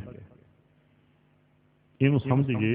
सो पहला तां कुलनाश, फिर जी कर्मनाश। कर्मनाश का भाव कि एक ख्याल सी, यानी कि ब्राह्मणवादी ख्याल कि खास कर्मां करके ही खास जात विच जन्म हुंदा है। ਇਹ ਖਿਆਲ ਸੀ, ਯਾਨੀ ਕਿ ਬਾਹਮਣਵਾਦੀ ਖਿਆਲ ਪੁਜਾਰੀਆਂ ਦਾ। ਗੁਰੂ ਜੀ ਕਹਿੰਦੇ ਇਹ ਨਾਸ਼, ਕਰਮ ਨਾਸ਼। ਉਹ ਕਰਮ ਜਿਹੜਾ ਖਿਆਲ ਕੀਤਾ ਜਾਂਦਾ ਸੀ ਵੀ ਖਾਸ ਕਰਮ ਕਰਕੇ ਖਾਸ ਜਾਤ ਜਨਮ ਲੈਂਦਾ ਹੈ, ਇਹ ਕਰਮ ਨਾਸ਼। ਤੀਸਰਾ ਸੀ ਫਿਰ ਧਰਮ ਨਾਸ਼। ਪਹਿਲਾਂ ਕੁਝ ਵੀ ਹੈ, ਹਿੰਦੂ ਹੈ, ਮੁਸਲਮਾਨ ਹੈ, ਕੋਈ ਕੁਛ ਹੈ, ਉਹ ਨਾਸ਼, ਸਿੰਘ ਖਾਲਸਾ। ਚੌਥਾ ਸ਼ਰਮ ਨਾਸ਼। ਸ਼ਰਮ ਨਾਸ਼ ਦਾ ਅਰਥ ਕੀ ਹੈ ਕਿ ਕੰਮ ਕਰਨ ਦੀ ਕੋਈ ਸ਼ਰਮ ਨਹੀਂ ਮੰਨਣੀ, ਠੱਗੀ ਚੋਰੀ ਨਹੀਂ ਕਰਨੀ। ਪਹਿਲਾਂ ਸੀ ਨਾ ਵੀ ਆਹ ਕੰਮ ਬ੍ਰਾਹਮਣ ਹੀ ਕਰ ਸਕਦਾ, ਆਹ ਕੰਮ ਖੱਤਰੀ ਨੇ ਕਰਨੇ, ਬਸ ਇਹੀ ਧਰਮ ਉਹਨੇ ਵਰਨ ਧਰਮ ਬਣਾਤਾ ਸੀ ਨਾ ਉਸਨੇ, ਵੀ ਖੱਤਰੀ ਦਾ ਕੰਮ ਹੈ ਜਾਨੀ ਕਿ ਆਪਣੀ ਤੇ ਆਪਣਾ ਮਤਲਬ ਦੂਜਿਆਂ ਦੀ ਰਾਖੀ ਕਰਦੇ ਹੋਏ ਬਸ ਇਹਨੇ ਮਰਨਾ। ਬਸ ਇਹੀ ਬ੍ਰਾਹਮਣ ਦੇ ਖੱਟ ਕਰਮ ਰੱਖਦੇ ਸੀਗੇ ਵੀ ਵਿਦਿਆ ਪੜ੍ਹਨੀ ਪੜ੍ਹਾਉਣੀ, ਦਾਨ ਲੈਣਾ ਦੇਣਾ, ਜੱਗ ਕਰਨਾ ਕਰਾਉਣਾ। ਤੇ ਫਿਰ ਕਹਿੰਦੇ ਬੈਸ, ਕਹਿੰਦੇ ਨੇ ਬਸ ਖੇਤੀ ਕਰਨੀ ਹੈ, ਖੇਤੀ ਨੌਕਰੀ ਵਪਾਰ ਜੋ ਵੀ ਕਰਦੇ ਆਪਣਾ ਤੇ ਦੂਜਿਆਂ ਦਾ ਪੇਟ ਪਾਲਣਾ ਹੈ। ਬ੍ਰਾਹਮਣ ਦਾ ਇਹਨੇ ਖਾਸ ਖਿਆਲ ਰੱਖਣਾ, ਖਾਸ ਖਿਆਲ ਰੱਖਣਾ, ਇਸ ਦੀ ਕਮਾਈ ਉਹਨੂੰ ਦੇਣੀ। ਹਾਂਜੀ, ਇਹਨਾਂ ਨੇ ਬਣਾਇਆ ਸੀ। ਤਾਂ ਤੇ ਸ਼ੂਦਰ ਕਹਿੰਦੇ ਇਹਨੇ ਦੂਜਿਆਂ ਦਾ ਗੰਦਮੰਦ ਹੀ ਸਾਫ਼ ਕਰਨਾ, ਕਹਿੰਦੇ ਬਸ ਜਿਹਨੂੰ ਬਸ ਇਹਨੇ ਕੱਪੜੇ ਦੂਜਿਆਂ ਦੇ ਵਰਤੇ ਹੋਏ ਪਾਉਣੇ, ਦੂਜਿਆਂ ਦਾ ਬਚਿਆ ਖੁਚਿਆ ਭੋਜਨ ਹੋਰ ਸਾਰਾ। ਏਦਾਂ ਇਹਨਾਂ ਲੋਕਾਂ ਨੇ ਬਣਾਇਆ ਸੀ ਵਿਧਾਨ। ਗੰਦ ਸਾਫ਼ ਕਰਨਾ ਸ਼ੂਦਰ ਦਾ ਹੀ ਕੰਮ ਹੈ। ਬੈਸ ਦਾ ਕੰਮ ਹੈ ਖੇਤੀ ਨੌਕਰੀ ਵਪਾਰ, ਖੱਤਰੀ ਦਾ ਕੰਮ ਹੈ ਲੜਨਾ, ਬਸ ਬ੍ਰਾਹਮਣ ਦਾ ਕੰਮ ਹੈ ਵਿਦਿਆ ਪੜ੍ਹਨੀ ਪੜ੍ਹਾਉਣੀ, ਦਾਨ ਲੈਣਾ ਦੇਣਾ, ਜਗ ਕਰਨਾ ਕਰਾਉਣਾ। ਤਾਂ ਤੇ ਗੁਰੂ ਸਾਹਿਬ ਜੀ ਨੇ ਫਿਰ ਇਹ ਕੀ ਕੀਤਾ, ਇਹ ਨਾਸ਼ ਕਰਤਾ। ਕਹਿੰਦੇ ਕੋਈ ਵੀ ਮਨੁੱਖ ਕੋਈ ਕੰਮ ਕਰੋ, ਮਿਹਨਤ ਮਜ਼ਦੂਰੀ ਕਰੋ, ਤਾਂ ਤੇ ਨੌਕਰੀ ਕਰੋ, ਵਪਾਰ ਕਰੋ, ਕੋਈ ਵੀ ਕੰਮ ਕਰਨ ਦੀ ਸ਼ਰਮ ਨਹੀਂ ਕਰਨੀ। ਛਲ ਕਪਟ ਠੱਗੀ ਚੋਰੀ ਨਾ ਕਰੋ, ਬੁਰਾ ਕੰਮ ਨਾ ਕਰੋ, ਕੰਮ ਕਰਨ ਦੀ ਸ਼ਰਮ ਨਹੀਂ ਰੱਖਣੀ। ਪਰ ਇਹ ਪਤਾ ਨਹੀਂ ਕਈਆਂ 'ਚ ਕਿਉਂ ਆ ਗਈ ਹੈ, ਜਮਾਤ ਕਰ ਦੇਣਾ। ਇੱਥੇ ਤਾਂ ਨਹੀਂ ਕਿ ਥੋੜਾ ਜਿਹਾ ਲੱਗਦੀ ਹੈ, ਪਰ ਜਦੋਂ ਬਾਹਰ ਵਗ ਜਾਈਏ ਫੇਰ ਤਾਂ ਲਾ ਦਿੰਦੇ। ਬੋਲੋ ਸਤਿਨਾਮ। ਚਲੋ ਲਾਉਣੀ ਹੈ ਚੰਗੀ ਹੈ, ਇੱਥੇ ਲਾ ਦਈਏ, ਇੱਥੇ ਹੀ ਲਾ ਦਈਏ। ਤਾਂ ਤੇ ਕਹਿਣ ਦਾ ਭਾਵ ਕੀ ਹੈ, ਕੰਮ ਕਰਨ ਦੀ ਕਾਹਦੀ ਸ਼ਰਮ। ਇੱਕ ਥਾਂ ਤੇ ਸਾਨੂੰ ਵਰਤੀ ਗੱਲ ਦੱਸਿਆ, ਸਾਨੂੰ ਕਿਤੇ ਤੇ ਸਾਡੇ ਇਲਾਕੇ ਦੀ ਗੱਲ ਵਰਤੀ। ਇੱਕ ਜਾਨੀ ਕਿ ਮੇਰੇ ਕੋਲ ਕੋਈ ਨੌਜਵਾਨ ਵੀਰ ਆ ਗਿਆ, ਬੇਰੁਜ਼ਗਾਰੀ ਤੋਂ ਬੜਾ ਤੰਗ, ਕੰਮ ਨਹੀਂ। ਹੁਣ ਤੁਹਾਨੂੰ ਪਤਾ ਫਿਰ ਵਿਹਲਾ ਮਨ ਸ਼ੈਤਾਨ ਦਾ ਘਰ ਵੀ ਹੋ ਜਾਂਦਾ ਹੈ, ਤਾਂ ਤੇ ਫਿਰ ਲੋੜਾਂ ਪੂਰੀਆਂ ਕਿਵੇਂ ਹੋਣ। ਕਹਿੰਦਾ ਜੀ ਬੇਰੁਜ਼ਗਾਰੀ ਹੈ, ਕੰਮ ਨਹੀਂ ਕੋਈ ਮਿਲ ਰਿਹਾ, ਭਾਈ ਸਾਹਿਬ ਕੋਈ ਦੱਸੋ ਕੀ ਕਰਾਂ, ਕੀ ਕਰਾਂ ਮੈਂ ਕਿਹਾ ਦੱਸ ਤਾਂ ਦਿੰਦਾ, ਕਰ ਲਏਗਾ। ਕਹਿੰਦਾ ਹਾਂ ਜੀ। ਮੈਂ ਕਿਹਾ ਇਉਂ ਕਰ, ਗੰਨੇ ਦਾ ਜੂਸ ਕੱਢ ਕੇ ਵੇਚਿਆ ਕਰ। ਆਪਣੀ ਇੱਥੇ ਕੋਈ ਲਵੇ ਤਵੇ ਮੈਂ ਦੇਖਿਆ ਹੈ ਨਹੀਂ। ਗੰਨੇ ਲਿਆ ਕਰ ਇਕੱਠੇ ਕੈਂਟਰ ਭਰ ਕੇ, ਤੇ ਰੋਜ਼ ਦਾ 200-300 ਵੱਟ ਤੇ। ਜਦੋਂ ਮੈਂ ਇੰਨਾ ਕਿਹਾ, ਕਹਿੰਦਾ ਭਾਈ ਸਾਹਿਬ ਇਹ ਤਾਂ ਸੰਗ ਜੀ ਲੱਗਦੀ ਹੈ। ਹਾਂ ਸੰਗ ਕਾਹਤੇ? ਕਹਿੰਦਾ ਮੈਂ ਜੱਟਾਂ ਦਾ ਮੁੰਡਾ। ਵਰਤੀ ਗੱਲ ਸੁਣਾਇਓ ਸਾਨੂੰ, ਜੱਟਾਂ ਦਾ ਮੁੰਡਾ। ਕਹਿੰਦਾ ਮੈਂ ਕਿਹਾ ਖੇਤੀ ਕਰ ਲਾ। ਕਹਿੰਦਾ ਜੀ ਜ਼ਮੀਨ ਤਾਂ ਕਿੱਲਾ ਕੀ ਹੈ, ਤਾਂ ਹੀ ਤਾਂ ਕਿਹਾ ਤੁਹਾਨੂੰ ਜ਼ਮੀਨ ਥੋੜੀ ਹੈ। ਤੇ ਮੈਂ ਕਿਹਾ ਫਿਰ ਜੂਸ ਦਾ ਕੋਈ ਦੱਸੋ, ਠੱਗੀ ਚੋਰੀ ਨਹੀਂ, ਕੋਈ ਕੁਛ ਨਹੀਂ, ਜੂਸ ਕੱਢਣਾ ਦੇਣਾ ਕੁਛ ਨਹੀਂ। ਤੇ ਕਹਿੰਦਾ ਜੀ ਸੰਗ ਜੀ। ਮੈਂ ਕਿਹਾ ਤੂੰ ਇਹ ਸੰਗ ਲਾ ਦੇ। ਕਹਿੰਦਾ ਸੰਗ ਲਾ ਦੇ, ਇਹ ਸ਼ਰਮ ਛੱਡ ਦੇ, ਤੇ ਜਾਂ ਫਿਰ ਮੈਨੂੰ ਸਿੱਧੀ ਸ਼ਬਦਾਵਲੀ ਵਰਤੀ ਜਾ। ਮੈਂ ਫਿਰ ਜੱਟ ਪਣੇ ਦੀ ਆਕੜ 'ਚ ਭੁੱਖਾ ਮਰਦਾ ਫਿਰ। ਬੋਲੋ ਸਤਿਨਾਮ। ਹਾਂ ਵੀ ਫਿਰ ਇਹ ਕੰਮ ਭਾਈਆਂ ਨੂੰ ਸਮਾ ਦਿਓ, ਦੂਜਿਆਂ ਨੂੰ ਸਮਾ ਦਿਓ, ਕਰਨ ਮੌਜਾਂ। ਜ਼ਿਆਦਾ ਤੁਸੀਂ ਕਰਨਾ, ਸੋਚੋ ਜਰਾ, ਸ਼ਰਮ ਜੀ ਆਉਂਦੀ ਹੈ। ਕਹਿੰਦੇ ਯਾਰ ਹਾਂ ਯਾਰ ਜੱਟਾਂ ਦਾ ਮੁੰਡਾ ਜੂਸ ਵੇਚੂ। ਲਓ ਜੀ ਜਿਸ ਵੇਲੇ ਮੈਨੂੰ ਹਲੂਣਾ ਦਿੱਤਾ, ਉਹਦੇ ਜੱਚ ਗਈ ਗੱਲ, ਜੱਚ ਗਈ ਉਹਦੇ। ਕਹਿੰਦਾ ਠੀਕ ਹੈ ਜੀ, ਫਿਰ ਮੈਂ ਕਰੂੰਗਾ ਗੱਲ ਤੁਹਾਡੀ, ਠੀਕ ਹੈ। ਮੈਂ ਭੁੱਖਾ ਮਰਨਾ ਹੀ, ਫਿਰ ਭੁੱਖੇ ਮਰਨਾ ਹੀ ਉਹ ਹੈ ਨਾ। ਚਲੋ ਗੱਲ ਮੁਕਾਓ ਜੀ। ਉਹਨੇ ਜੂਸ ਦਾ ਕੰਮ ਸ਼ੁਰੂ ਕਰ ਦਿੱਤਾ, ਕੈਂਟਰ ਭਰ ਲਿਆ ਇਕੱਠੇ, ਥੋੜੇ ਕਾਫੀ ਕੰਮ ਚੱਲ ਜਾਂਦਾ ਏਦਾਂ। ਤੇ ਕੀ ਹੋਇਆ, 3-4 ਮਹੀਨੇ ਸੀਜ਼ਨ ਲੱਗਿਆ। 4 ਮਹੀਨਿਆਂ ਮਗਰ ਮੈਨੂੰ ਆ ਕੇ ਮਿਲਿਆ ਖੁਸ਼, ਹੀਰੋ ਹੋਂਡਾ ਲਈ ਫਿਰੇ। ਤਾਂ ਤੇ ਮੈਂ ਕਿਵੇਂ? ਕਹਿੰਦਾ ਭਾਈ ਸਾਹਿਬ ਕਮਾਲ ਹੀ ਹੋਈ, ਮੈਂ ਤਾਂ 4 ਮਹੀਨਿਆਂ ਦੇ ਵਿੱਚ 70-80 ਹਜ਼ਾਰ ਰੁਪਇਆ ਕਮਾ ਲਿਆ। ਬੋਲੋ ਸਤਿਨਾਮ। ਕਹਿੰਦਾ ਇੰਨਾ ਚੱਲਿਆ ਮੈਂ ਇੱਥੋਂ ਲਿਆ ਕਰਨ ਹਰੇ। ਕਹਿੰਦਾ ਸਫਾਈ ਸਹੀ ਦੇਵਾਂ ਮੈਂ ਸਾਰਾ ਹੋਰ। ਕਹਿੰਦਾ ਮੈਂ ਤਾਂ ਚੱਲੀ ਕਿ 2 ਮੁੰਡੇ ਕਹਿੰਦਾ ਹੋਰ ਰੱਖਣੇ ਗੇ ਮੈਨੂੰ ਤਾਂ ਨਾਲ ਫੜਾਉਣ ਨੂੰ ਗਲਾਸ ਹੋਰ। ਫੇਰ ਮਹਾਂ ਜੇ ਹੁਣ ਤੂੰ ਸ਼ਰਮ 'ਚ ਫਿਰਦਾ ਰਹਿੰਦਾ ਵੀ ਜੱਟਾਂ ਦਾ ਮੁੰਡਾ ਜੂਸ ਕੱਢ ਕੇ ਵੇਚੇ, ਫੇਰ ਮੈਂ ਫਿਰਦਾ ਤੁਰਿਆ ਰਹਿੰਦਾ ਹਨਾ। ਤੇ ਜੇ ਤੂੰ ਸ਼ਰਮ ਛੱਡਤੀ ਤਾਂ ਰੁਪਈਏ ਕਮਾ ਲਈ, ਰੁਜ਼ਗਾਰ ਤੇ ਗਾਹਾਂ ਨੂੰ ਆ ਗਿਆ, ਹੁਣ ਹੋਰ ਅੱਗੇ ਚੱਲੂ ਸੀਜ਼ਨ, ਹੋਰ ਏਦਾਂ ਕੰਮ ਲੱਭ ਲਿਆ ਕਰ।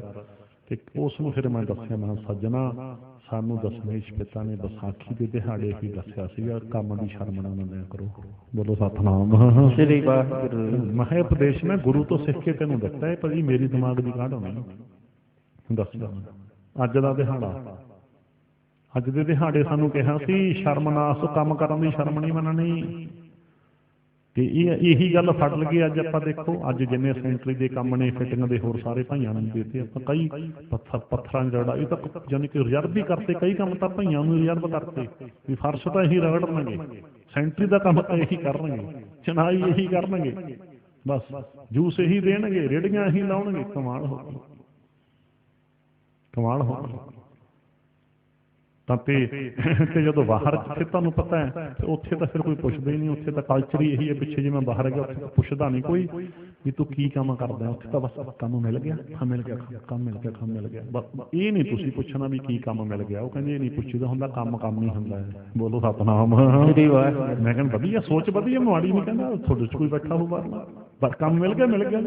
ਇਹ ਨਹੀਂ ਤੂੰ ਪੁੱਛਣਾ ਵੀ ਕੀ ਕੰਮ ਮਿਲ ਗਿਆ, ਕੰਮ ਹੀ, ਕੰਮ ਦੀ ਕਾਹਦੀ ਸ਼ਰਮ। ਯਹੀ ਸਿਧਾਂਤ ਚੱਲਦਾ ਬਾਹਰ, ਇੱਥੇ ਕਿਉਂ ਨਹੀਂ, ਇੱਥੇ ਕਿਉਂ ਨਹੀਂ? ਸੋਚੋ ਜਰਾ, ਬਸ ਆਹ ਗੱਲ ਸਮਝ ਲਓ, ਸਿੱਖ ਲਓ। ਤਾਂ ਤੇ ਰਹੋ ਵਿਚਾਰ, ਤਾਂ ਤੇ ਕੰਮ ਕਰਨਾ ਹੋਵੇ ਤੇ ਕੰਮ ਦੀ ਘਾਟ ਨਹੀਂ। ਤੇ ਸਾਡੇ ਨੌਜਵਾਨ ਕਿਉਂ ਤੁਰੇ ਫਿਰਦੇ ਨੇ? ਬਸ ਉਹੀ ਸ਼ਰਮ, ਸ਼ਰਮ ਯਾਰ ਜੂਸ ਵੇਚਾਂਗੇ ਯਾਰ, ਫਰੂਟ ਦੀ ਰੇਹੜੀ ਲਾਵਾਂਗੇ ਯਾਰ, ਫਰੂਟ ਵੇਚਣਾ ਦੱਸੋ ਮਾੜੀ ਗੱਲ ਹੈ? ਫਰੂਟ ਵੇਚਣੇ ਲੈ ਦੱਸੋ, ਕੇਲੇ ਸੇਬ ਵੇਚਣੇ ਮਾੜੀ ਗੱਲ ਹੈ ਕੋਈ? ਮਾੜੀ ਗੱਲ ਤਾਂ ਕੋਈ ਨਹੀਂ, ਕਿਹੜੀ ਮਾੜੀ ਗੱਲ ਹੈ ਦੱਸੋ ਫਰੂਟ ਵੇਚਣ ਦੇ ਵਿੱਚ? ਹਾਂ ਯਾਰ ਫਰੂਟ ਦੀ ਰੇਹੜੀ ਲਾਉਂਦਾ, ਫਰੂਟ ਦੀ ਰੇਹੜੀ ਨਾਲ ਤਾਂ 1000 ਰੁਪਇਆ ਕਮਾਉਂਦੇ ਰੋਜ਼ ਦਾ। ਤਾਂ ਤੇ ਰਹੋ ਵਿਚਾਰ, ਅੱਜ ਦੇ ਦਿਨ ਦਾ ਮੈਸੇਜ ਹੈ ਖਾਸ ਕਰ ਨੌਜਵਾਨਾਂ ਨੂੰ, ਨਾ ਕੰਮ ਹੋਵੇ ਤਾਂ ਕੋਈ ਇੱਦਾਂ ਦੇ ਕੰਮ ਕਰਨ ਦਾ ਕੋਈ ਸ਼ਰਮ ਨਹੀਂ। ਸ਼ਰਮ ਹੁੰਦੀ ਹੈ, ਬੁਰਾ ਕੰਮ ਨਾ ਕਰੋ, ਛਲ ਕਪਟ ਠੱਗੀ ਚੋਰੀ ਨਾ ਕਰੋ। ਰਹੋ ਵਿਚਾਰ। ਤਾਂ ਤੇ ਚੌਥਾ ਨੁਕਤਾ ਸਮਝ ਲਿਆ। ਅੱਜ ਦੇ ਦਿਹਾੜੇ ਤੇ ਆਪਾਂ ਗੱਲ ਕੀਤੀ ਆ ਸਾਰੀ, ਅੱਜ ਦੇ ਦਿਨ ਤੇ ਆਹ ਗੱਲਾਂ ਸਾਰੀਆਂ ਸਿਖਾਈਆਂ ਸਾਨੂੰ ਗੁਰੂ ਨੇ। ਸੋ ਪਹਿਲਾਂ ਨੂੰ ਸਮਝ ਲਿਆ ਸੀ ਆਪਾਂ ਕੁਲਨਾਸ਼, ਦੂਜਾ ਕਰਮਨਾਸ਼, ਤੀਜਾ ਆਪਾਂ ਸਮਝ ਲਿਆ ਸੀ ਯਾਨੀ ਕਿ ਧਰਮਨਾਸ਼, ਚੌਥਾ ਆਪਾਂ ਸਮਝ ਲਿਆ ਸ਼ਰਮਨਾਸ਼, ਤੇ ਪੰਜਵਾਂ ਭਰਮਨਾਸ਼। ਸਾਰੇ ਬਾਹਮਣਵਾਦੀ ਭਰਮ ਨਾਸ਼ ਕਰਦੇ। ਕਿਹੜੇ ਬਾਹਮਣਵਾਦੀ ਭਰਮ? ਜੋਤਿਸ਼ ਨਾਂ ਦੀ ਕੋਈ ਚੀਜ਼ ਨਹੀਂ। ਜੋਤਿਸ਼ ਤਾਂ ਤੇ ਫਿਰ ਇਹ ਰਾਸ਼ੀ ਫਲ, ਇਹ ਸਗਨ ਅਪਸਗਨ, ਇਹ ਸੂਤਕ ਪਾਤਕ, ਇਹ ਸੁੱਚ ਮਾਦਕ, ਤਾਂ ਤੇ ਜਾਂ ਹੋਰ ਕਿੰਨਾ ਬੜਾ ਪਖੰਡਵਾਦ ਹੈ। ਦੇਵੀ ਦੇਵਤੇ ਜਾਂ ਹੋਰ ਬਹੁ ਦੇਵਵਾਦ ਕਹਿ ਲਓ ਨਾ, ਇੱਕੋ ਹੀ ਬਸ, ਇੱਕੋ ਹੀ ਪਰਮਾਤਮਾ, ਇੱਕ ਸੁਣੀਏ ਇੱਕ ਮੰਨੀਏ, ਬਸ ਇੱਕ ਸੁਣਿਆ ਇੱਕ ਮੰਨਿਆ, ਇੱਕੋ ਸੁਣਿਆ ਸਰਵਣ ਸਰੋਤ।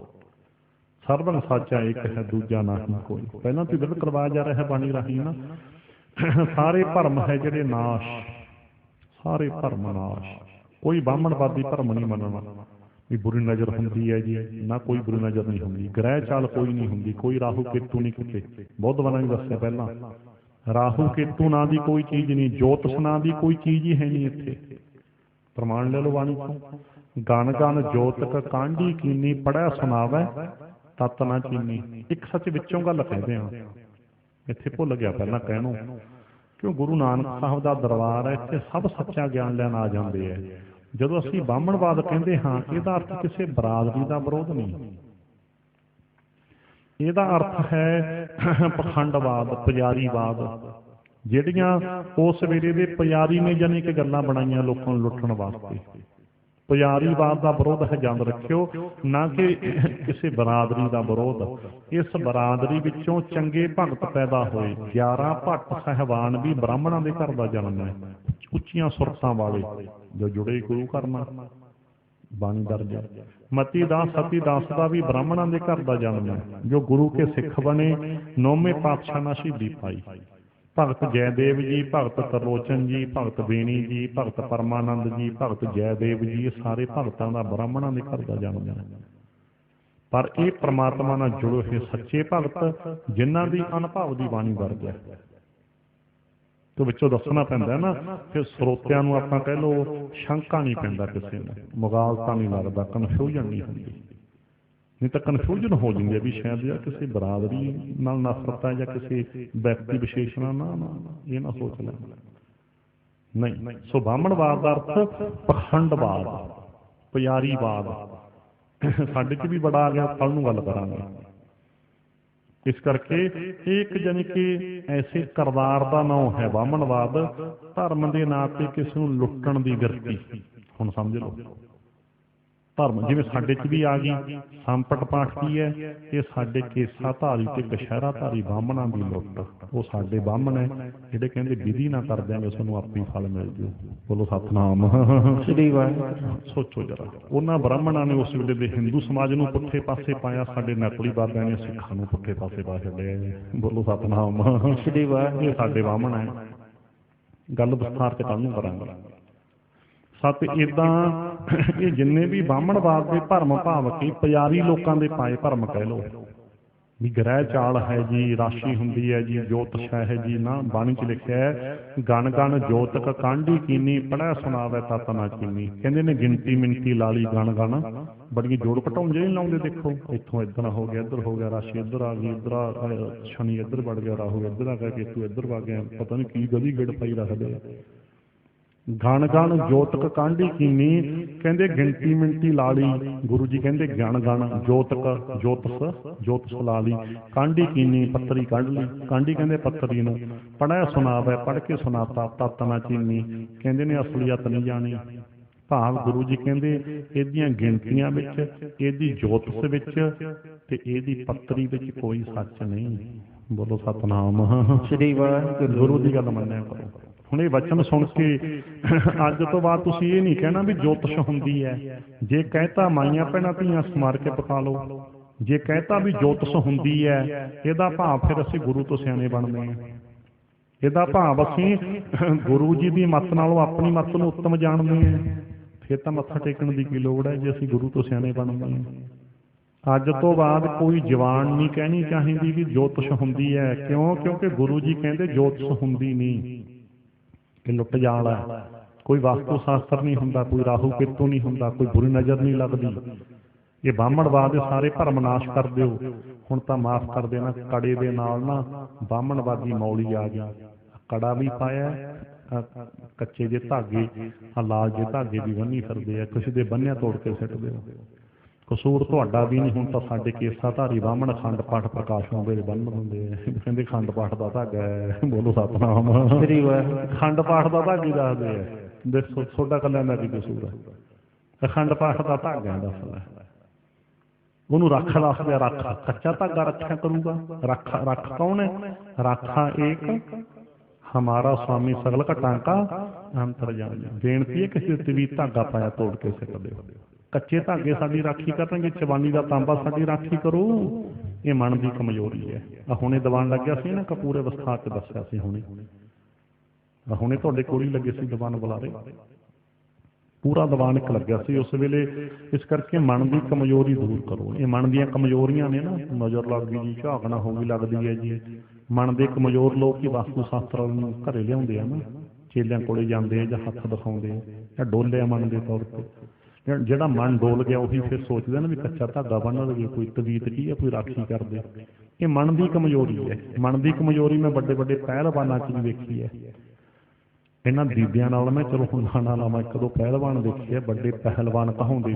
ਸਰੀਰ ਤਾਂ ਪਹਿਲਵਾਨ, ਪਰ ਪਹਿਲਵਾਨ ਵੱਡੇ ਕਹਾਉਂਦੇ ਮੈਂ ਲੰਗੋਟਾਂ ਦੇ ਵਿੱਚ ਤਵੀਤ ਟੰਗੇ ਹੋਏ ਦੇਖੇ। ਬੋਲੋ ਸਤਿਨਾਮ ਸ੍ਰੀ ਵਾਹਿਗੁਰੂ। ਇੱਕ ਨੂੰ ਮੈਂ ਪੁੱਛਿਆ, ਮੈਂ ਜੇ ਤਵੀਤ ਪਵਿੱਤਰ ਹੈ ਤੂੰ ਲੰਗੋਟ ਵਿੱਚ ਕਾਹਦੇ ਟੰਗਿਆ? ਬੋਲੋ ਸਤਿਨਾਮ ਸ੍ਰੀ ਵਾਹਿਗੁਰੂ। ਕਹਿੰਦੇ ਇੱਥੇ ਟੁੱਟ ਜਾਂਦਾ ਜੀ ਜਦੋਂ ਕੋਲ ਕਰੀਦਾ ਇੱਥੋਂ। ਕਹਿੰਦਾ ਮੈਂ ਲੰਗੋਟ ਵਿੱਚ ਵੱਡਾ ਪਹਿਲਵਾਨ ਕਹਾਉਣ ਵਾਲਾ ਤਵੀਤ ਵਿੱਚ ਲੰਗੋਟ ਵਿੱਚ ਤਵੀਤ ਟੰਗੀ ਖੜੇ। ਪਹਿਲਵਾਨ ਦੇਖ ਲਾ, ਭਾਵ ਮਨ ਦੇ ਕਮਜ਼ੋਰ ਨੇ। ਫੋਕੀ ਪਹਿਲਵਾਨੀ ਹੈ, ਫੋਕੀ ਪਹਿਲਵਾਨੀ। ਤਾਂ ਤੇ ਤੁਹਾਨੂੰ ਪਤਾ ਹੋਵੇਗਾ ਵਿੱਚੋਂ ਰਮਜਦੇ ਜਾਂ ਯੁਵਰਾਜ ਸਿੰਘ ਇੱਕ ਪਖੰਡੀ ਬਾਬੇ ਦੀ ਬਦੌਲਤ ਹੀ ਕੈਂਸਰ ਦੀ ਇਸ ਸਟੇਜ ਤੇ ਪਹੁੰਚਿਆ। 6-7 ਮਹੀਨੇ ਪਹਿਲਾਂ ਪਤਾ ਲੱਗ ਗਿਆ ਸੀ पर नकली बाबा कहता बस बस तेन कुछ नहीं होया, बस बस बस बस इदा इस हालत तक पहुंचे एक नकली बाबे ने मगर ला के। बोलो सतनाम। हाँ जी, ਉਹਦੇ ਬਾਪ ਦੀ ਇੰਟਰਵਿਊ ਪੜ੍ਹੋ, ਇੰਟਰਨੈਟ 'ਤੇ ਪਈ ਹੈ, ਕਿਵੇਂ ਕਰ ਲਾਉਂਦਾ ਸੀ। ਉਹਦੇ ਬਾਪ ਦੀ ਪੜ੍ਹੋ ਵੀ ਕਿਵੇਂ ਨਕਲੀ ਬਾਬਿਆਂ ਨੇ ਸਾਡੇ ਪਰਿਵਾਰ 'ਚ ਫਰਕ ਪਾਇਆ ਤੇ ਆਹ ਸਟੇਜ ਤੱਕ ਪਹੁੰਚਣਾ ਪਿਆ। ਪੜ੍ਹੋ ਤੇ ਉਹਦੇ ਬਾਪ ਦੀ ਆਪ ਜਵਾਨੀ ਪੜ੍ਹੋ, ਉਹਦੇ ਬਾਪ ਦੀ ਇੰਟਰਨੈਟ 'ਤੇ। ਆ ਜਿਹੜੇ ਨੌਜਵਾਨਾਂ ਨੇ ਪੜ੍ਹੀ ਹੈ ਸੰਘੂਰਾ ਭਰ ਰਹੇ ਆ। ਇੰਟਰਨੈਟ ਬਹੁਤ ਕੁਛ ਖੋਲ੍ਹੀ ਜਾਂਦਾ ਨਾ ਸਾਰਾ। ਤਾਂ ਤੇ ਰਹੋ ਵਿਚਾਰ ਤਾਂ ਤੇ ਕਿਸੇ ਭਰਮ 'ਚ ਨਾ ਪਈਏ, ਭਰਮ ਛੱਡ ਦਿਓ ਤਾਂ ਤੇ ਬਸ ਇੱਕ ਮਾਲਕ ਪ੍ਰਮਾਤਮਾ ਨਾਲ ਜੁੜੀਏ, ਬੁਰਾ ਕੰਮ ਨਾ ਕਰੀਏ। ਹੋਰ ਕੋਈ ਕੁਛ ਨਹੀਂ ਹੁੰਦਾ ਕਹਿਣ ਦਾ ਭਾਵ ਬੁਰੀ ਨਜ਼ਰ ਜਾਂ ਕੋਈ ਰਾਹੂ ਕੇਤੂ ਜਾਂ ਗ੍ਰਹਿ ਚਾਲ ਜਾਂ ਰਾਸ਼ੀ ਫਲ ਜਾਂ ਕੋਈ ਜੋਤਿਸ਼ ਨਾ ਹੈ ਹੀ ਨਹੀਂ, ਇਹ ਚੀਜ਼ਾਂ ਹੀ ਨਹੀਂ। ਇਹ ਸਾਰੇ ਭਰਮ ਨੇ, ਇਹਨਾਂ ਦਾ ਨਾਸ਼ ਕਰਤਾ ਗੁਰੂ ਜੀ ਨੇ। ਚਲੋ ਗੁਰੂ ਕਿਰਪਾ ਕਰੇ ਇਹ ਸਾਨੂੰ ਜਾਣੀ ਕਿ ਖਾਲਸਾ ਸਿਧਾਂਤ ਸਮਝ ਵਿੱਚ ਆ ਜਾਵੇ। ਰਹਿੰਦੀਆਂ ਵਿਚਾਰਾਂ ਆਪਾਂ ਕੱਲ੍ਹ ਦੇ ਦੀਵਾਨ 'ਚ ਕਰਾਂਗੇ। ਆਨੰਦ ਸਾਹਿਬ 6 ਪੌੜੀਆਂ ਪੜ੍ਹ ਸਮਾਪਤੀ। ਰਾਮਕਲੀ ਮਹਲਾ ਤੀਜਾ। ਆਨੰਦ ਇੱਕ ਓੰਕਾਰ ਸਤਿਗੁਰ ਪ੍ਰਸਾਦ। ਆਨੰਦ ਭਇਆ ਮੇਰੀ ਮਾਏ ਸਤਿਗੁਰੂ ਮੈਂ ਪਾਇਆ, ਸਤਿਗੁਰ ਤਾਂ ਪਾਇਆ ਸਹਿਜ ਪੇਤੀ ਅਣਵਸੀਆਂ ਬਲਾਈਆਂ। ਰਾਜ ਰਤਨ ਪਰਵਾਰ ਭਰੀਆਂ ਸ਼ਬਦ ਗਾਵਣ ਆਈਆਂ। ਸ਼ਬਦ ਗਾਵੋ ਹਰੀ ਕੇ ਰਾਮਨ ਜਿਨੀ ਵਸਾਇਆ। ਕਹੈ ਨਾਨਕ ਆਨੰਦ ਹੋਆ ਸਤਿਗੁਰੂ ਮੈਂ ਪਾਇਆ। ਮਨ ਮੇਰਿਆ ਤੂੰ ਸਦਾ ਰਹੋ ਹਰ ਨਾਲੇ। ਹਰ ਨਾਲ ਰਹੋ ਤੂੰ ਮਨ ਮੇਰੇ ਦੁਖ ਸਾਵੇ ਵਿਸਾਰਨਾ। ਅੰਗੀਕਾਰ ਕਰੇ ਤੇਰਾ ਕਾਰਜ ਸਭ ਸਵਾਰਨਾ। ਸਵਣਾ ਗਲਾਂ ਸਮਰੱਥ ਸੁਆਮੀ ਸੋ ਕਿਉ ਮਨਹੁ ਵਿਸਾਰੇ। ਕਹਿ ਨਾਨਕ ਮਨ ਮੇਰੇ ਸਦਾ ਰਹੋ ਹਰ ਨਾਲੇ। ਵਾਚੇ ਸਾਹਿਬਾ ਕਿਆ ਨਾਹੀ ਕਰ ਤੇਰਾ। ਕਰਤਾ ਤੇਰਾ ਸਭ ਕਿਛ ਹੈ ਜਿਸ ਦੇਹ ਸੋ ਪਾਵੇ। ਸਦਾ ਸਿਫਤ ਸਲਾਹ ਤੇਰੀ ਨਾਮ ਮਨ ਵਸਾਵੇ। ਨਾਮ ਜਿਨ ਕਾ ਮਨ ਵਸਿਆ ਬਾਜੇ ਸ਼ਬਦ ਨੇਰੇ। ਹੈ ਨਾਨਕ ਸੱਚੇ ਸਾਹਿਬ ਕਿਆ ਨਹੀਂ ਕਰ ਤੇਰਾ ਸਾਚਾ। ਮੇਰਾ ਆਧਾਰੂ ਸਚ ਨਾਮ ਆਧਾਰ ਮੇਰਾ ਦਿਨ ਭੁੱਖਾ ਸਭ ਦਵਾਈਆਂ। ਘਰ ਸ਼ਾਂਤ ਸੁਖ ਮਨ ਆਏ ਵਸਿਆ ਜਿਨ ਇੱਛਾ ਸਭ ਪੁਜਾਈਆਂ। ਕਰਨਾ ਗੁਰਵਾਨ ਕੀਤਾ ਗੁਰੂ ਵਟਾਉ ਜਿਸ ਦੀਆਂ ਇਹ ਵਡਿਆਈਆਂ। ਕਹੈ ਮਾਨਿਕ ਸੁਣ ਹੋ ਸੰਤੋ ਸ਼ਬਦ ਤਰਹੁ ਪਿਆਰੋ ਸਾਚਾ। ਨਾਮ ਮੇਰਾ ਤਾਰੂ ਬਾਝੇ ਪੰਚ ਸ਼ਬਦ ਤਿਤਕਾਰ ਸਤਾਰਸ ਭਾਗੈ ਸ਼ਬਦ ਵਾਜੇ ਕਲਾ ਜਿਤ ਕਰ ਤਾਰਿਆ। ਅੰਜ ਦੂਤ ਤੋੜ ਵਸ ਕੀਤੇ ਕਾਲ ਕੰਟਕ ਮਾਰਿਆ। ਤੋਰ ਕਰਮ ਪਾਇਆ ਤੋਦ ਜਿਨ ਤਾਉ ਸੇ ਨਾਮ ਹਰ ਕੈ ਲਾਗੇ। ਨਾਮ ਨਾਨਕ ਤਹ ਸੁਖ ਹੋਆ ਕਿਤ ਘਰ ਅਨਹਦ ਵਾਜੇ ਆਨੰਦ ਸੁਣੋ ਵਾੜ ਭਾਗੀ ਹੋ ਸਗਲ ਮਨੋਰਥ ਪੂਰੇ ਹਮ ਪ੍ਰਭ ਪਾਇਆ ਉਤਰੇ ਸਗਲ ਵਿਸੂਰੇ ਦੁਖ ਰੋਗ ਸੰਤਾਪ ਉਤਰੇ ਸੁਣੀ ਸੱਚੀ ਬਾਣੀ ਸੰਤ ਸਾਜਣ ਪਈ ਰਸੇ ਪੂਰੇ ਗੁਰ ਤੇ ਜਾਣੀ ਸੁਣ ਤੇ ਪੁਨੀਤ ਕਹਤੇ ਪਵਿੱਤ ਸਤ ਗੁਰ ਰਹਿਆ ਭਰਪੂਰੇ ਬਿਨਵੰਤ ਨਾਨਕ ਗੁਰ ਚਰਨ ਲਾਗੇ ਬਾਜੇ ਅਨਹਦ ਪੂਰੇ ਵਾਹਿਗੁਰੂ ਜੀ ਕਾ ਖਾਲਸਾ ਵਾਹਿਗੁਰੂ ਜੀ ਕੀ ਫਤਿਹ ਵਾਹਿਗੁਰੂ ਜੀ ਕਾ ਖਾਲਸਾ ਵਾਹਿਗੁਰੂ ਜੀ ਕੀ ਫਤਿਹ ਵਾਹਿਗੁਰੂ ਜੀ ਕਾ ਖਾਲਸਾ ਵਾਹਿਗੁਰੂ ਜੀ ਕੀ ਫਤਿਹ। ਸਤਿਗੁਰਾਂ ਦਾ ਕੋਟਾਨ ਕੋਟ ਧੰਨਵਾਦ। ਸੰਗਤਾਂ ਦਾ ਧੰਨਵਾਦ ਪਿਆਰ ਨਾਲ ਸੁਣਿਆ ਹੈ। ਅਰਦਾਸ ਵਿੱਚ ਇੱਕ ਮਨ ਹੋ ਜੁੜ ਜਾਈਏ।